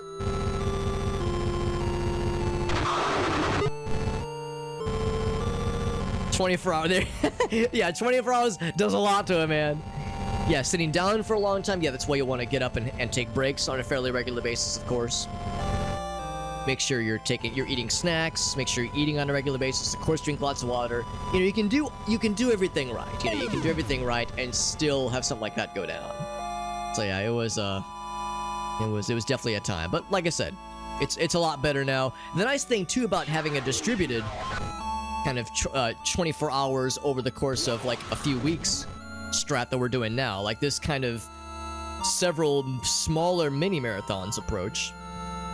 The nice thing about that approach is that it gives more people a chance to hang out with us, because sometimes we might pick the Extra Life game day, the 24-hour marathon stream, and then it's on a day that's awkward for some people. It's like, oh shit, I can't really join in on the stream because I got other obligations, or I want to, or like lots of other people will participate in Extra Life, and lots of other folks will do their big marathon streams on that same day. So, I want to support my other streamer friends. I want to see what they're doing. I can't, stick around for your entire stream, Alex. I got other streamer friends I want to hang out with. So in those cases, yeah, it stands to reason that, yeah, maybe it's nice to mix it up. Nice to mix it up and have... I'm trying to remember what her movements are. She just kind of moves slowly. So yeah, the idea of doing the Extra Life, the 24-hour kind of spread out thing. What's she doing when she completes the pentagram? I actually can't remember. I don't remember this boss battle too much, so I'm trying to play it real safe. Oh, I'm just dead. Okay. Yeah, I don't remember this boss battle too well, unfortunately, and we have to do the whole thing over again, which is a huge bummer. So anyway, yeah, so it's like, if I can't make stream number 1 or number 2, I can pop in for number 3 and hang out with Alex for a little bit. Like, there's more opportunities there, basically. What's the little dude in the bottom left? That's something that Veritas made. Or no, I'm sorry, Alina made. When I asked if Veritas, when he rated us, if he had something he wanted to plug, like a clip or something, he was like, well, Alina made this really cool little art friend. Can we show that off? And I was like, hell yeah, we can. Yeah, more awareness. Yeah, just nicer visibility. The 24-hour streams are a lot of fun. The downside, of course, is that you eventually hit like that weird part of the night, 2 a.m., 3 a.m., where, your own energy levels tank. And understandably, the people that are hanging out with you, they probably are on a more normal schedule than you are. They probably have to head to bed. So a lot of the regulars can't really hang out for too much longer. You might get a little bit of more viewership from people that don't normally pop in, but generally speaking, viewership in general starts to dip down pretty significantly around the 3 a.m., 4 a.m. time frame anyway. So it's like, I'm putting myself through the ringer. I'm not getting a lot of new people anyway. Not a lot of donations coming in around that time. if I'm doing that for just the novelty, you know, the 24-hour marathon stream, the novelty of just doing this for 24 hours, that is kind of cool, but it can only keep my...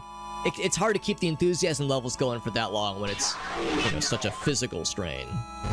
So yeah, I regret nothing. I regret nothing with switching it up to the smaller bite-sized chunks. Where was this guy? This is the end of episode 2, but it was in a different... Yeah, it was inside of a church. It was a different, what's it called? Different arena, because this is survival mode, which is basically like a truncated version of all the boss battles in the game, basically in the form of a boss rush. Well, boss battles and just general encounters. Every demon you encounter, basically. Yeah, the dialogue, yeah, the robotic, kind of 8-bit, vocoded vibes. Oh, Jesus. I legit couldn't find her. I was like, where is she, dude? Yeah, this is tough. It's tricky, too, because like I said, I just legit can't remember how to fight this lady for that final phase. Because, yeah, there was that part where she... I guess because maybe we took too long, she just kind of stood still and just teleported to us, and then we just died. We couldn't have outrun her, and we could have tried warding her off, but it seemed like she was able to just kind of power through it. I think that was like a sign that I just had to damage her more. So it's like you have to kill her fast enough, because if you don't, she just auto-kills you. I don't know if we necessarily need to beat this tonight. I was kind of hoping to knock this out, but at the same time, there's other stuff I want to stream, and I know this game is not everyone's favorite, not everyone's cup of tea necessarily, especially because some of these boss battles are pretty tough. So, you know, we'll keep trying it for a little bit longer, but there's other stuff I want to get to as well. Oh, by the way, one other fun thing I want to mention about Alina and Veritas. Alina, on her stream, she was doing Lethal Company with our friend Jet, as well as Veritas, and one of their mods, Yuki. And that was an extremely fun stream. I was looking for a good chunk of it. I had it on as background while I was doing some work stuff. So I couldn't, like, watch a whole lot of it as it was happening, but I was listening in on a whole bunch of it. And, of course, there were moments where I easily had to come out of lurk or had to, like, tab back in just to see what was going down, because that was a wild time. Lethal Company looks like such a freaking cool game. That's one that is absolutely on my radar. I saw Ilucat popped in at one point as well, and it seemed like she also expressed interest in playing it at some point, so maybe at some point we could... I know there's mods to play with bigger lobbies, so if we wanted to get, like, a big old group of it together, that's something I'd be more than happy to try to put together. We raided... Oh, gosh, what was her name? Really cool lady we raided yesterday. Humstorm, I think? She also mentioned that she's been wanting to get into Lethal League, and she said there's, like, mods that increase the lobby size to, like, 36 or something absurd.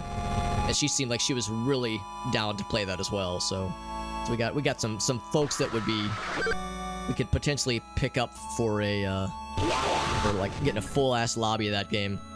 I know it's tricky, though, because you get too many people, especially for a stream collab, you know, you get too many people, it can get unwieldy with voice chat, so I don't know how ham we would, like, how ham or how ridiculous it would reasonably be, necessarily, but just in a general sense, there's a lot of buzz about the game, and a lot of people that are down to try it out, which is cool, so it's definitely something I'm keeping my eyes open for. I'll probably snag the game at some point. Maybe like in the holiday sale or something. The inevitable holiday sale. Yee.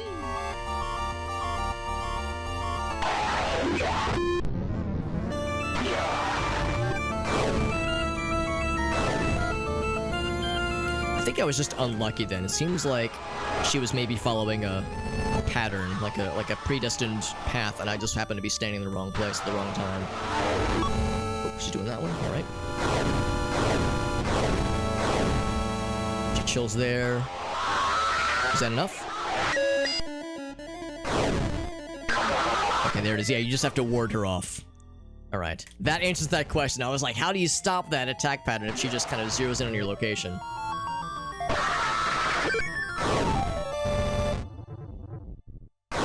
Oh! Kind of hard to predict where she's going next. Is that it? Nope, not yet. Making a lot of loud and unhappy noises. Unhappy demon ghost noises. Hey, there we go. Finally, holy shit. started singing. Yeah, there were so many ridiculous moments.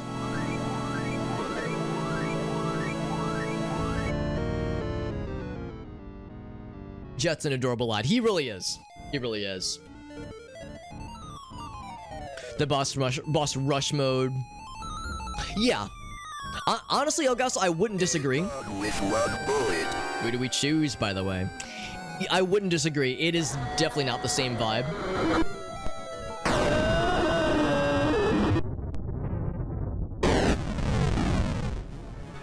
What was that from? I don't remember that at all. Can I go into that door? No, I guess I can't.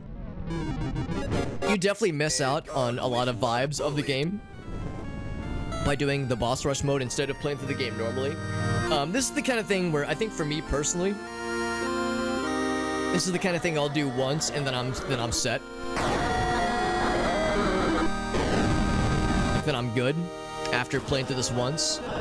Whereas I could see myself playing through the actual full game maybe another time sometime next year, maybe just for funsies. Because yeah, the survival mode, you don't have any of the lore.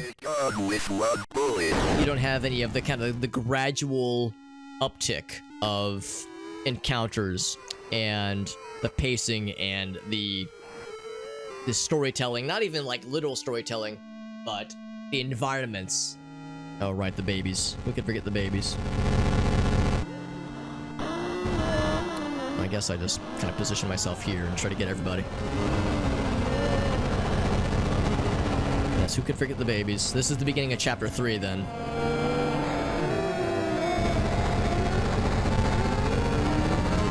I'm still glad they added it. The idea of a survival mode is like a high score mode is a pretty cool one. But yeah, it is also... that's so weird. It is very much inferior to getting to play the actual full game itself, which is really its own thing that really everybody should experience in sub capacity. But the one thing I do appreciate about survival mode is that it's a great way to get yourself good at marathon mode, because there's a lot of really hard to do, I think, really hard to do boss battles, or to like do them all the way through without dying at least once. In marathon mode, you know, you get got when God, please. God, this fight's ridiculous. There's a lot of boss battles that are really hard to do without dying at least a few times. So the idea of a marathon mode where you play through the whole game without dying once, oh buddy, use just something done. It's really hard. So many babies! And it becomes so loud and ridiculous. Ultimately, we need to be damaging the orange lady who's popping out these babies. Oh, I thought I was able to reach you. Oh, Jesus, that's a lot of big boys. A lot of big boys! Ah! Couldn't quite do it. Mortis. Yeah, we don't have Father Garcia. We never saw him once, unfortunately, in the previous areas, in the Chapter 2 areas. I was waiting for him to show up because with Father Garcia, especially the boss battle in Chapter 2, his presence adds a whole dimension to that boss battle, which we didn't get at all in survival mode, unfortunately. So yeah, you're robbing yourself if all you're doing is doing the survival mode, or even marathon mode, because intrinsically you're gonna find yourself ignoring a lot of the lore and like interesting storytelling bits. The nice thing about the tiny little baby demons is that until they split off, like this guy's doing, probably should be going for them sooner. They're probably easier to kill when they're kind of in formation mode like that. But yeah, the tiny little demon lads won't actually hurt you until they grow into the big boy modes, the big fleshwalker versions. Those guys are much more scary insofar as the damage that they do. Come on. There's also a third mode that they've yet to add. I think there's going to be at least one more big update that the devs are going to add in. Something called Conjuration mode. I have no idea what that's going to entail, but there's like a place where it is on the map, or on the inventory that is, or what am I trying to say, on the menu, that has yet to get added in, so I have no idea what that's going to entail when the time comes. Right, no, none of those, please. I want to give you guys a chance. There we go. Is this enough? I think the answer is yes. I think we're Gucci. Oh my god, so many babies. So many demon babies. How is Demon Babby formed? Alright, we got him. Is it the elevator guy? Oh, is it? Do we actually have to do the elevator boss? I thought that was an optional thing.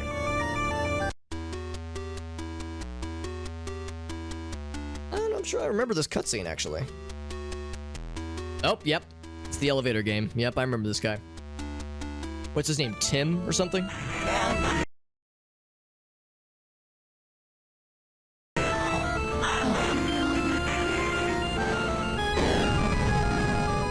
Is that it? Surely it's not it. Yeah, elevator. His name is Elevator Friend.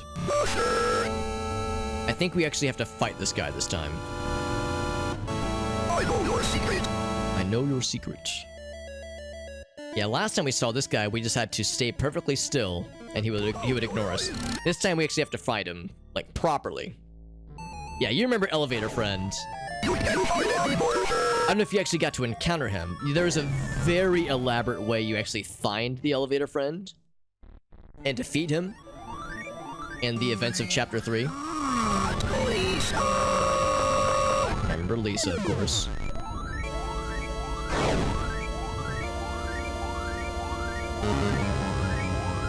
I'm not sure if there's an easy way to know which one is which. There it is.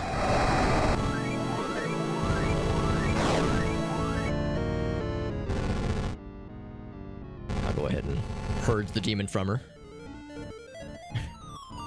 Like her walk cycle. This is actually kind of nice. She can just get her stuck on this centerpiece here. Maybe it's the first one he lands on? Yeah, so Lisa's fine now. Yeah, it's the first one I think he lands on. I think that's how you find him. It's actually a lot harder in the main game. Because, yeah, it's a large arena, which is one thing, but there's no centerpiece like this thing that you can get them stuck on. So... Who's this one again? No, it's not. There we go. So yeah, the main game's version of this boss battle is a lot tougher. Oh shit, she was right there, unfortunately. Mortis. The one thing I really appreciate that I didn't pick up on at first, and this is admittedly mild spoilers for Chapter 2. You know, maybe just the less I say, the better. I gotta mash the directional button to avoid killing Lisa. We're good. We shoveled him off of us. If you can't find the demon in time, he'll take control of you and try to force you to kill Lisa, basically. And I legit can't remember how you were able to tell. I thought it was the first one he goes to. Fight it, fight it, fight it. Smash, mash, mash, mash, mash. Just mash that button. But basically what I was getting at is there's a really interesting storytelling device that happens between chapters 2 and 3. Wow. That are not super obvious, or at least weren't obvious to me until much, much later. But it's good. It's a little dance she's doing. Beep, bump, beep, bump, beep, bump, beep. I thought it was look for the first one he lands on, but that was not working earlier. Oh yeah, it was the bottom one. Don't kill her, don't kill her, don't kill her. So I think that means we're dead.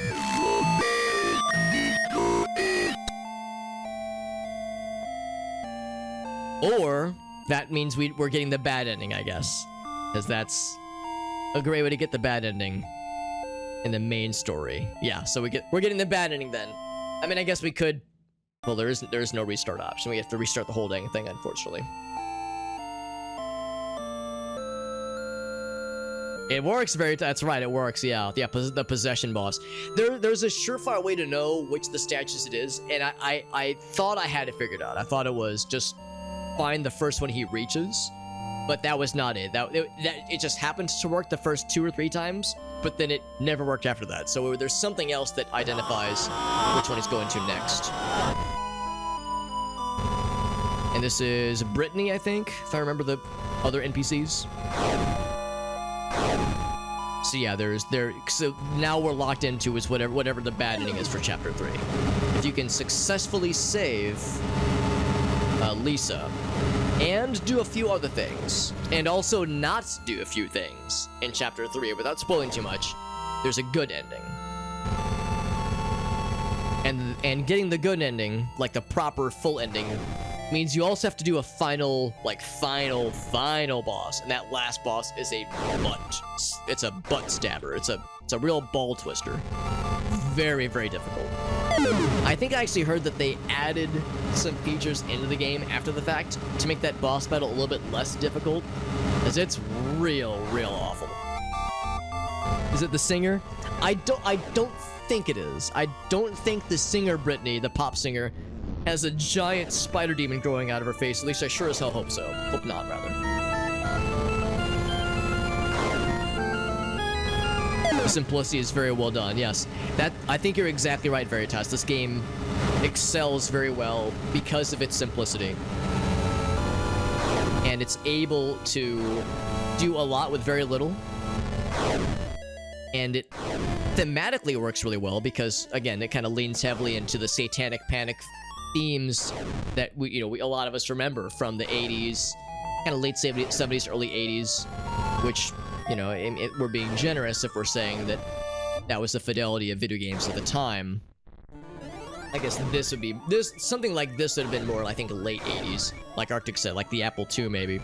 But still, just the idea of like the moral panic of that time period, along with games from like early adventure game kind of vibes and aesthetics. And of course, there's the fear of the unknown. There's the fear of what we're seeing, but also what we're not seeing. There's kind of that implication if our brain is able to fill in the blanks in some cases. So, yeah, it's a very unique kind of fear that I really appreciate. A lot of video games, a lot of horror games are able to show so much and are able to do so much, and it's great and it's cool, but it's sensory overload sometimes. Taking the less is more approach, I think, is hard to do. This game manages to straddle that line very well. And I'm all about getting straddled. At any given moment, straddle me real good. The pacing is very good. Yeah, the storytelling, the way it's like a drip feed with the way that the lore works and the way the story is told. The revelations with Gary, the revelations with Amy, for that matter. It's all pieced together very well. Done with one bullet. I think we still have to... Oh, never mind. He's just gonna eat me. Never mind. I wonder if I can shoot multiple dudes at the same time. I remember these demon lads. If I just don't take the gun, maybe I can take him to the next room. I have to make sure I'm not at a cardinal direction when they do the grabby grabs. The grabby hands.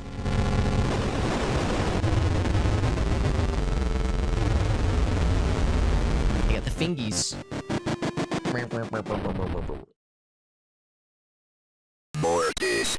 I gotta curve the bullet. There you go. Curve the bullets. Hey, welcome back, Jet. Good to see you, buddy.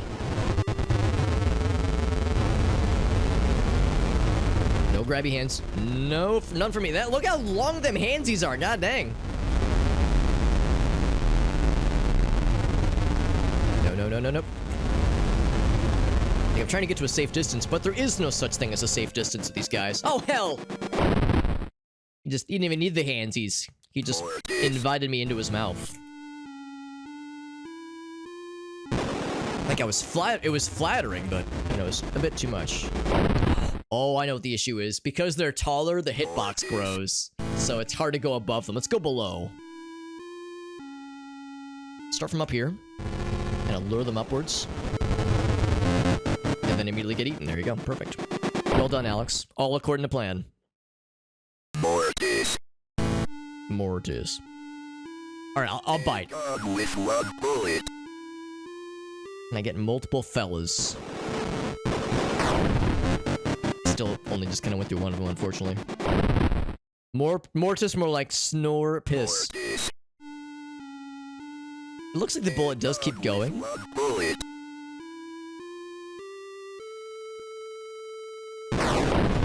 It seems like it only kills one. Because the bullet seems like it keeps going, but I think it only collides with one of them and then it's done, so. Maybe turn away from them? Yeah, let's try that. So earlier it seemed like we were doing better. We were trying to be more on the defensive. So trying to emphasize movements might be more in my, you know, beneficial when it comes to not getting eaten.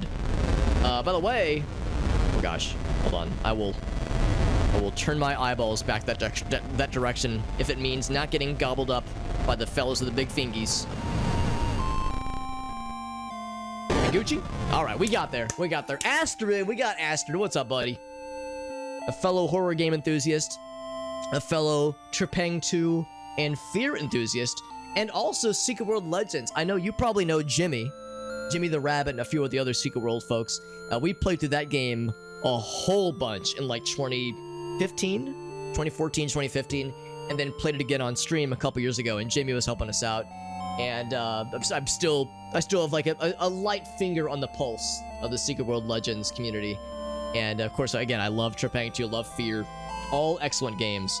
And Astrid is a expert on all the games mentioned. She is delightful.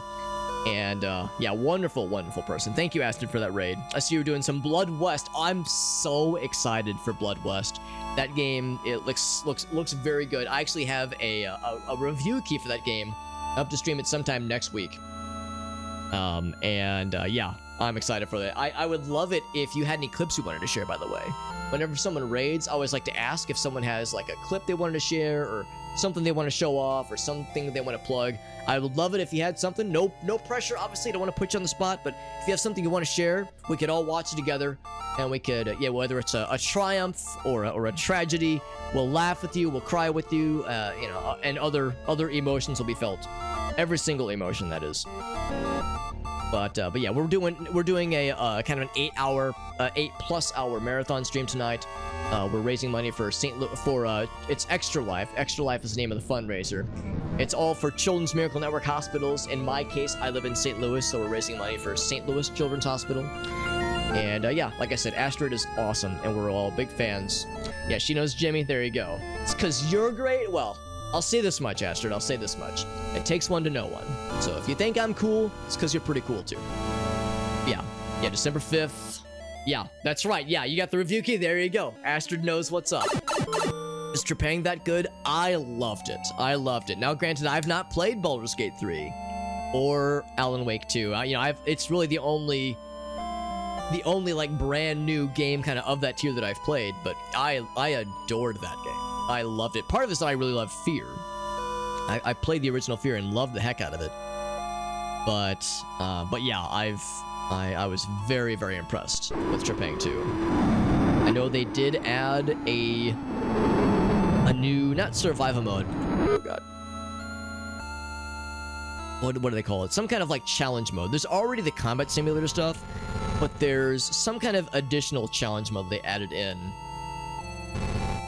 I don't know if I can... I don't know if his health is resetting when I'm leaving. He may be exploring a bit. From this direction. He has quite a bit of health. But yeah, if there was more stuff that they wanted to add in, I think I did see that there is a season pass for the game. You know, a season pass DLC kind of thing for the game. And I think that they even said that, yeah, that includes the DLC that's out now, as well as another DLC they'll be adding at some point eventually. And I think that actually is going to add more to the story. So there's more Trepang 2 content in our future to look forward to. But the new DLC is interesting. I think there's also a couple of new things they just added in for even non-DLC owners. So some new skins, some new combat simulator, maps to play around in. But yeah, the fact that there's going to be more story stuff added in, which is exciting. I hope at some point maybe they could potentially consider opening up the Steam Workshop so user-generated content could be done. I want more. I just want more Trepang 2 content in my brain, please. Please and thank you. Yeah, it's extremely good, especially if you liked Fear, some of those other kinds of, some of the other shooters kind of from that era. Yeah, it's good stuff. Yeah, the face model for Max Payne, yeah. Yeah, I love Max Payne 1. I've never played Max Payne 2 or anything else.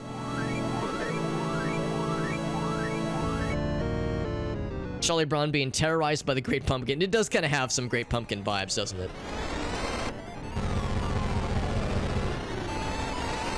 I have to farther away.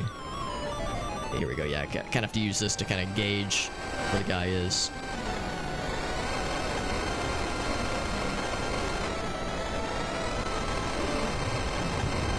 I think I'm damaging him. It's kind of there. Okay, I guess it wasn't glowing red earlier.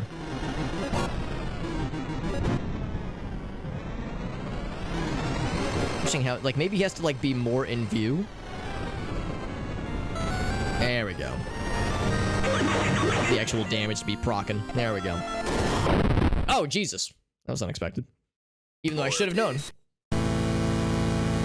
Yeah. Yeah, that big demon lad. Yeah, more story stuff. Yeah, I'm so excited. And of course, it's purely a single-player game. That game would be hard to multiplayerify with the slow-mo mechanics, but yeah, I cannot speak highly enough of it. Astrid says, yeah, we call that sharing the same brain cell, Astrid. Mom says it's my turn for to use the one brain cell. Love that game. Alright, dial-up modem has been killed. You guys are faster than I want you to be. There we go. So now I think we just go back the way we came. Oh, no, I guess we go through the glass then. Is it kind of like Stalker? There's 1 or 2 levels that have enormous Stalker vibes. There's one level in particular where it's Stalker influences very prominently on its sleeves. Yeah, Fear, Crisis, and Painkiller, yes, all accurate. But yeah, there's that one Stalker-like level. The second one, maybe. There's the one, yeah, I shouldn't spoil it. It's, yeah, I love it. I freaking love it. But I mean, that being said, I am always down to proselytize the good news of the Stalker series, because that's also very good. You like Max Payne 2 the most? Yeah, I really should play that game. I've heard 3 is also super good. Pioneers was called, Vlad. Gotcha. That does not ring a bell to me. Well, it sounds like that's something I should also take a look at some point. Oh, this area, right. I think I have to follow a path. Find like a particular way out of here. Oh boy, it's getting real crowded. We got a whole gaggle of homies hanging out with us. I feel very flattered. They think I'm very pretty. How do I tell them I'm married? They're gonna be very disappointed. I just have to like find a way out.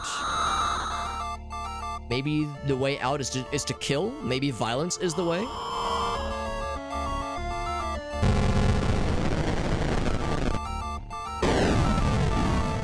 Maybe violence was the way. All right. Goes to show I don't know shit. I don't know shit about dick. Yeah, if you're into Stalker, a lot of you probably already know about this, but there's, this mod has been popular for a while, but it's especially been making the rounds because of a few big updates. There's a mod for the Stalker series called Stalker Anomaly that includes content from Stalker, Shadow of Chernobyl, as well as Clear Sky and Call of Pripyat. So all 3 of the Stalker 1 games, kind of the first generation of Stalker games, that is, as well as some extra kind of features and game modes thrown in for good measure. I think Stalker Gamma is kind of a sub-fork, if you will, of Stalker Anomaly that's also been making the rounds lately. That turns the game into something of a roguelike, where you spawn in a random location and the zone is expanding constantly. There's all these crazy cool mods for the Stalker series that change the game up significantly. So yeah, needless to say, it's a real good time to be into Stalker, especially if you are curious about Stalker 2, because that is also very much in our future and all very exciting stuff. By the way, we just had a donation. Let me check the donation page. I couldn't quite see the name. I have my little OBS preview screen kind of small, so I couldn't quite see the name on that. And also, let's see if there was a message tied to it. But thank you. Thank you to the donor who hit us with the donation for our fundraising efforts. Yeah, Max Payne 3 was very good, yeah. Get yourself a Vive, Vlad? That is exciting. Oh, no, you're selling it. Gotcha, okay. Fashion patches, an artifact lamp, you say? That sounds kind of sick. I'm guessing that's for the Vive specifically, right? Like some kind of thing for the model of the headset. I potentially am going to be getting a friend's old Oculus version 1.0. I think it was there's like a shorthand word for it, but basically the first retail model. Not a dev kit, but the first retail model that hit stores in like 2017. He just bought a Quest 3 and he's just looking to kind of offload some of his stuff, and he was just looking to give away his old just 1.0 release Oculus. So I might be getting that from him, which I know it's obviously kind of older and it's not the sleekest and probably best performing Oculus device out there, but the idea of having some VR functionality available would be kind of neat. So if nothing else, it'd be an opportunity to maybe try out VR chat and, I don't know, maybe off stream, maybe fuck around with Beat Saber, or maybe even Half-Life Alyx if it can run it. But yeah, potentially some VR things in my future for the first time, which I'm excited about. Yeah, Anomaly Gamma, there you go, yeah. Yeah. Have a good night, though, Astrid. Again, thank you for that raid. I can't speak highly enough about Astrid. We have very similar taste in games, which is great. It's always fun talking shop with someone who gets it. Someone who's right there with you. Astrid's fantastic. Thank you again to Veritas, not just for the raid, but for that donation, by the way. I did see on the note here, we had a donation from Mr. Veritas. Mr. Toss, if you will. Thank you, my man. Very, very generous. Excellent artist, excellent streamer, excellent dude. I almost said excellent human being, but like I said, he's a sentient AI that chooses not to murder humanity. It's pretty generous if you ask me. Stalker complete. Yes, there's the stuff that adds the cut content. Yeah, there's a lot of great stuff out there for sure. Yeah, the Oculus Rift. I think there's like a 3-letter acronym, because it's not a Quest and it's not a dev kit model. It's just the Oculus Rift, the 1.0 basically. It's pretty good. That's exciting.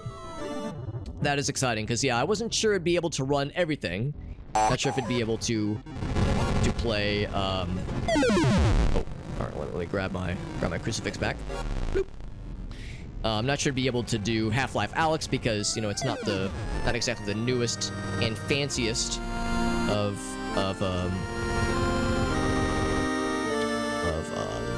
VR models necessarily. Also throwing the trident, very Ganon-esque of him. Oh, can't move. That's okay. We spawned pretty close to our crucifix. This is the one part of the game where if you get got by something, you do not auto-die. Rain of spiders. This is the final boss. It's the first phase of the final boss. Without spoiling too much, there is plenty more with this sequence. But I think it counts probably as a separate demon. But yeah, I would love to play Half-Life Alyx, even if it is something to kind of power through that. Even if, like I said, it's not the most highest fidelity of VR headsets out there. Hopefully it's enough to be able to fuck around with Half-Life Alyx. I figure VR chat's like pretty chill. You don't need a whole lot to be able to run that. Maybe Sword and Sorcery, like maybe some of the other ones, but I know some of those other games demand a lot more and might require more specialized hardware.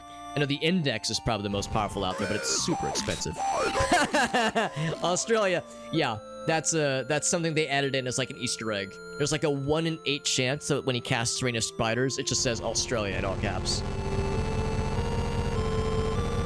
I'm not sure what causes. Oh, I think it's my distance to him. He's using the Antichrist version of the crucifix. So I have to like get away from him. The trident. This first phase isn't really too bad. This first phase was actually a lot harder in the original 1.0 release version of this game. Oh, this guy. But they've since that sequence where if you get hit and you spawn away from your crucifix and you have to crawl towards it. That was originally you would sometimes get screwed where you would spawn right next to him and he would basically get an auto kill on you. That was the thing that would sometimes happen.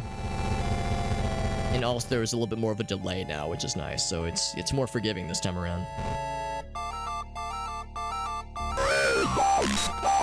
And also Rain of Spiders was harder to dodge. This time you can kind of juke it a little bit if you know what you're doing. In my case, I didn't know what I was doing, obviously.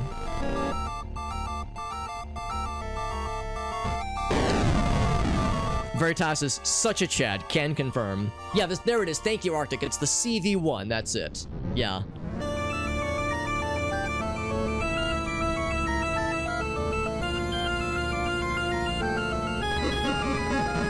Uh-oh. Okay, here's, I guess, the next phase of the final boss. Oh. Can't stand there. That just kind of, yeah, that just body blocks you. Haven't played Alex on your index yet? I didn't realize you had an index. That's cool, Arctic. But yeah, that's one that is definitely worth playing. Yeah, I'm excited. I mean, I love the Half-Life series. I've played every game in the series except for Alex. Well, I guess also except for Decay. I've yet to play Half-Life Decay. I know it's kind of an ancillary game in the series. You don't get a whole lot of new stuff, at least. A lot of lore and storytelling, but still, I'd like to play it at some point. Yeah, I'm excited for it. What's up, Derek? Thief Gold expansion, yes. A couple homies in another Discord server I'm in were talking about it just earlier today. I know it's unofficial. It's like not an officially sanctioned thing necessarily, but my understanding is that it was a big undertaking made by a lot of people, and a lot of folks in the community around those kinds of games are very excited for it, as they should be.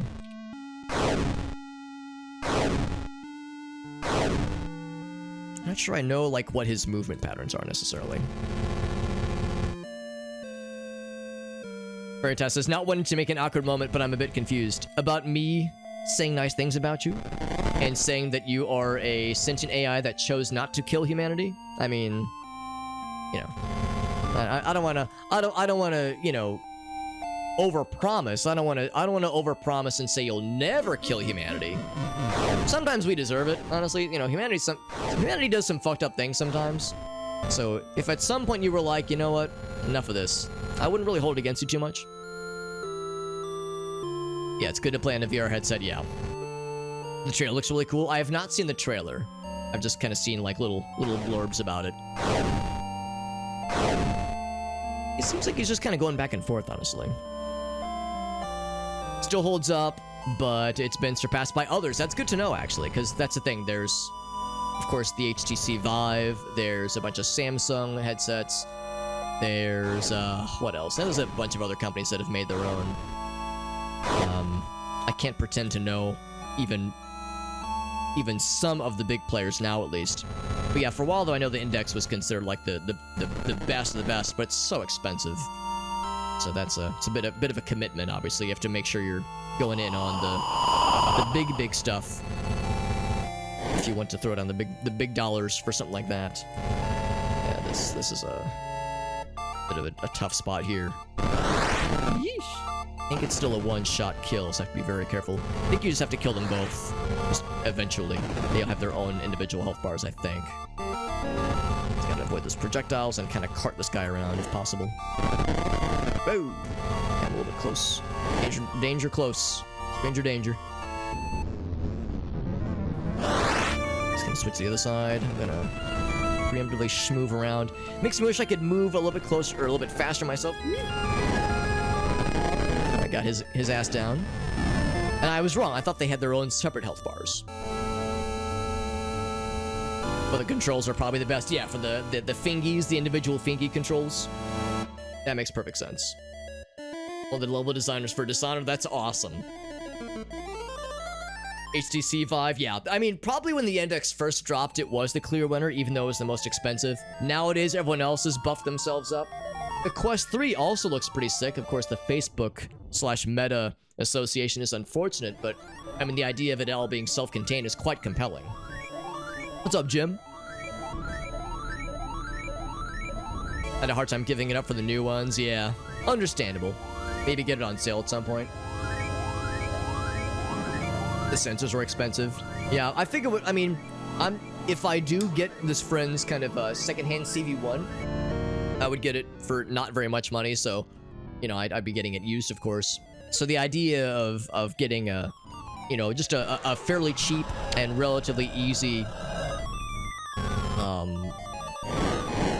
kind of introduction to the world of VR without having to pony up a bunch of money or like be worried about like am I going to put in the time to make this worthwhile for myself. That was the thing I was concerned about. Like if I, you know, commit too hard to VR and I just kind of think it's okay and I don't end up loving it, then I'd hate to do all this research, spend all this time getting it set up, only to find that I'm kind of, you know, lukewarm on it.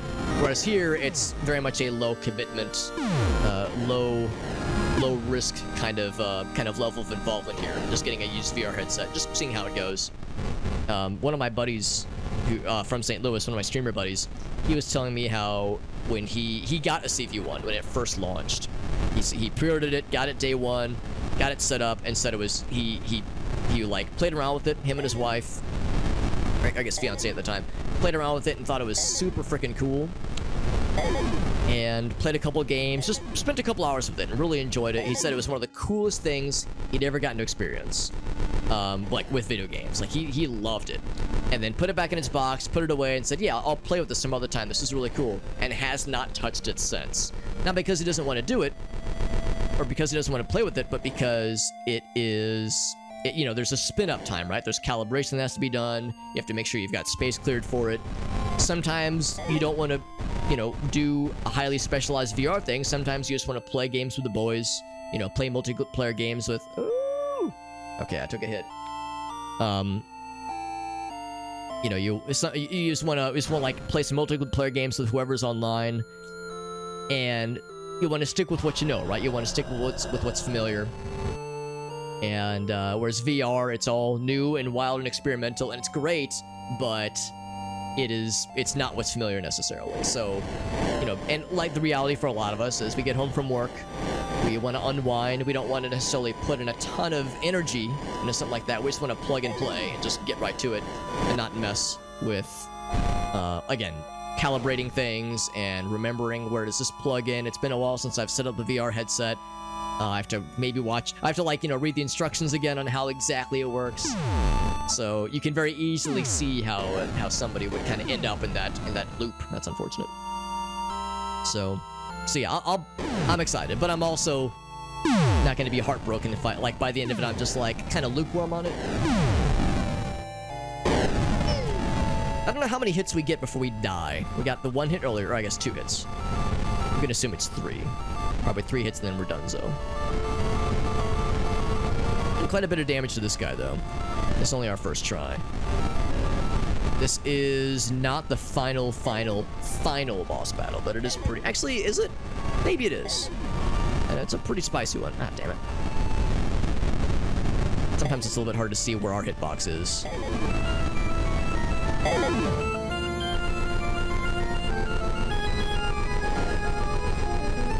Like, especially with this mode right here, where it's very much a bullet hell. That flame attack choked me out pretty well earlier, unfortunately. That one got me pretty good. Just gotta look for them holes. Look for them holes and then stick myself right in. Nope, there's no other way I could have phrased that. Got his ass. There we go. We got there, baby. Quest 2 is a good intro headset. Yeah, the 3 is expensive, at the start at least. Down for some suggestions, Alina? Perfect. Yeah, I might just have to tap you both for some ideas. So I'm ready to go at any moment's notice. Hell yeah. Alright, so there it is. That survival mode and all of its splendor was pretty tough, but we got there. USB ports, HDMI, exactly. And of course it's tethered, you know, it's not wireless. I guess the Quest ones are the main ones that are wireless right now. It's a lot of stuff. Yeah, leave it on the camera. That's exactly I think the kind of situation that he found himself in. New record. Look at that, I'm a choir boy. Hell yeah. So that is survival mode in all of its splendor. It's tough, but I'm glad we finished it, because now I feel accomplished.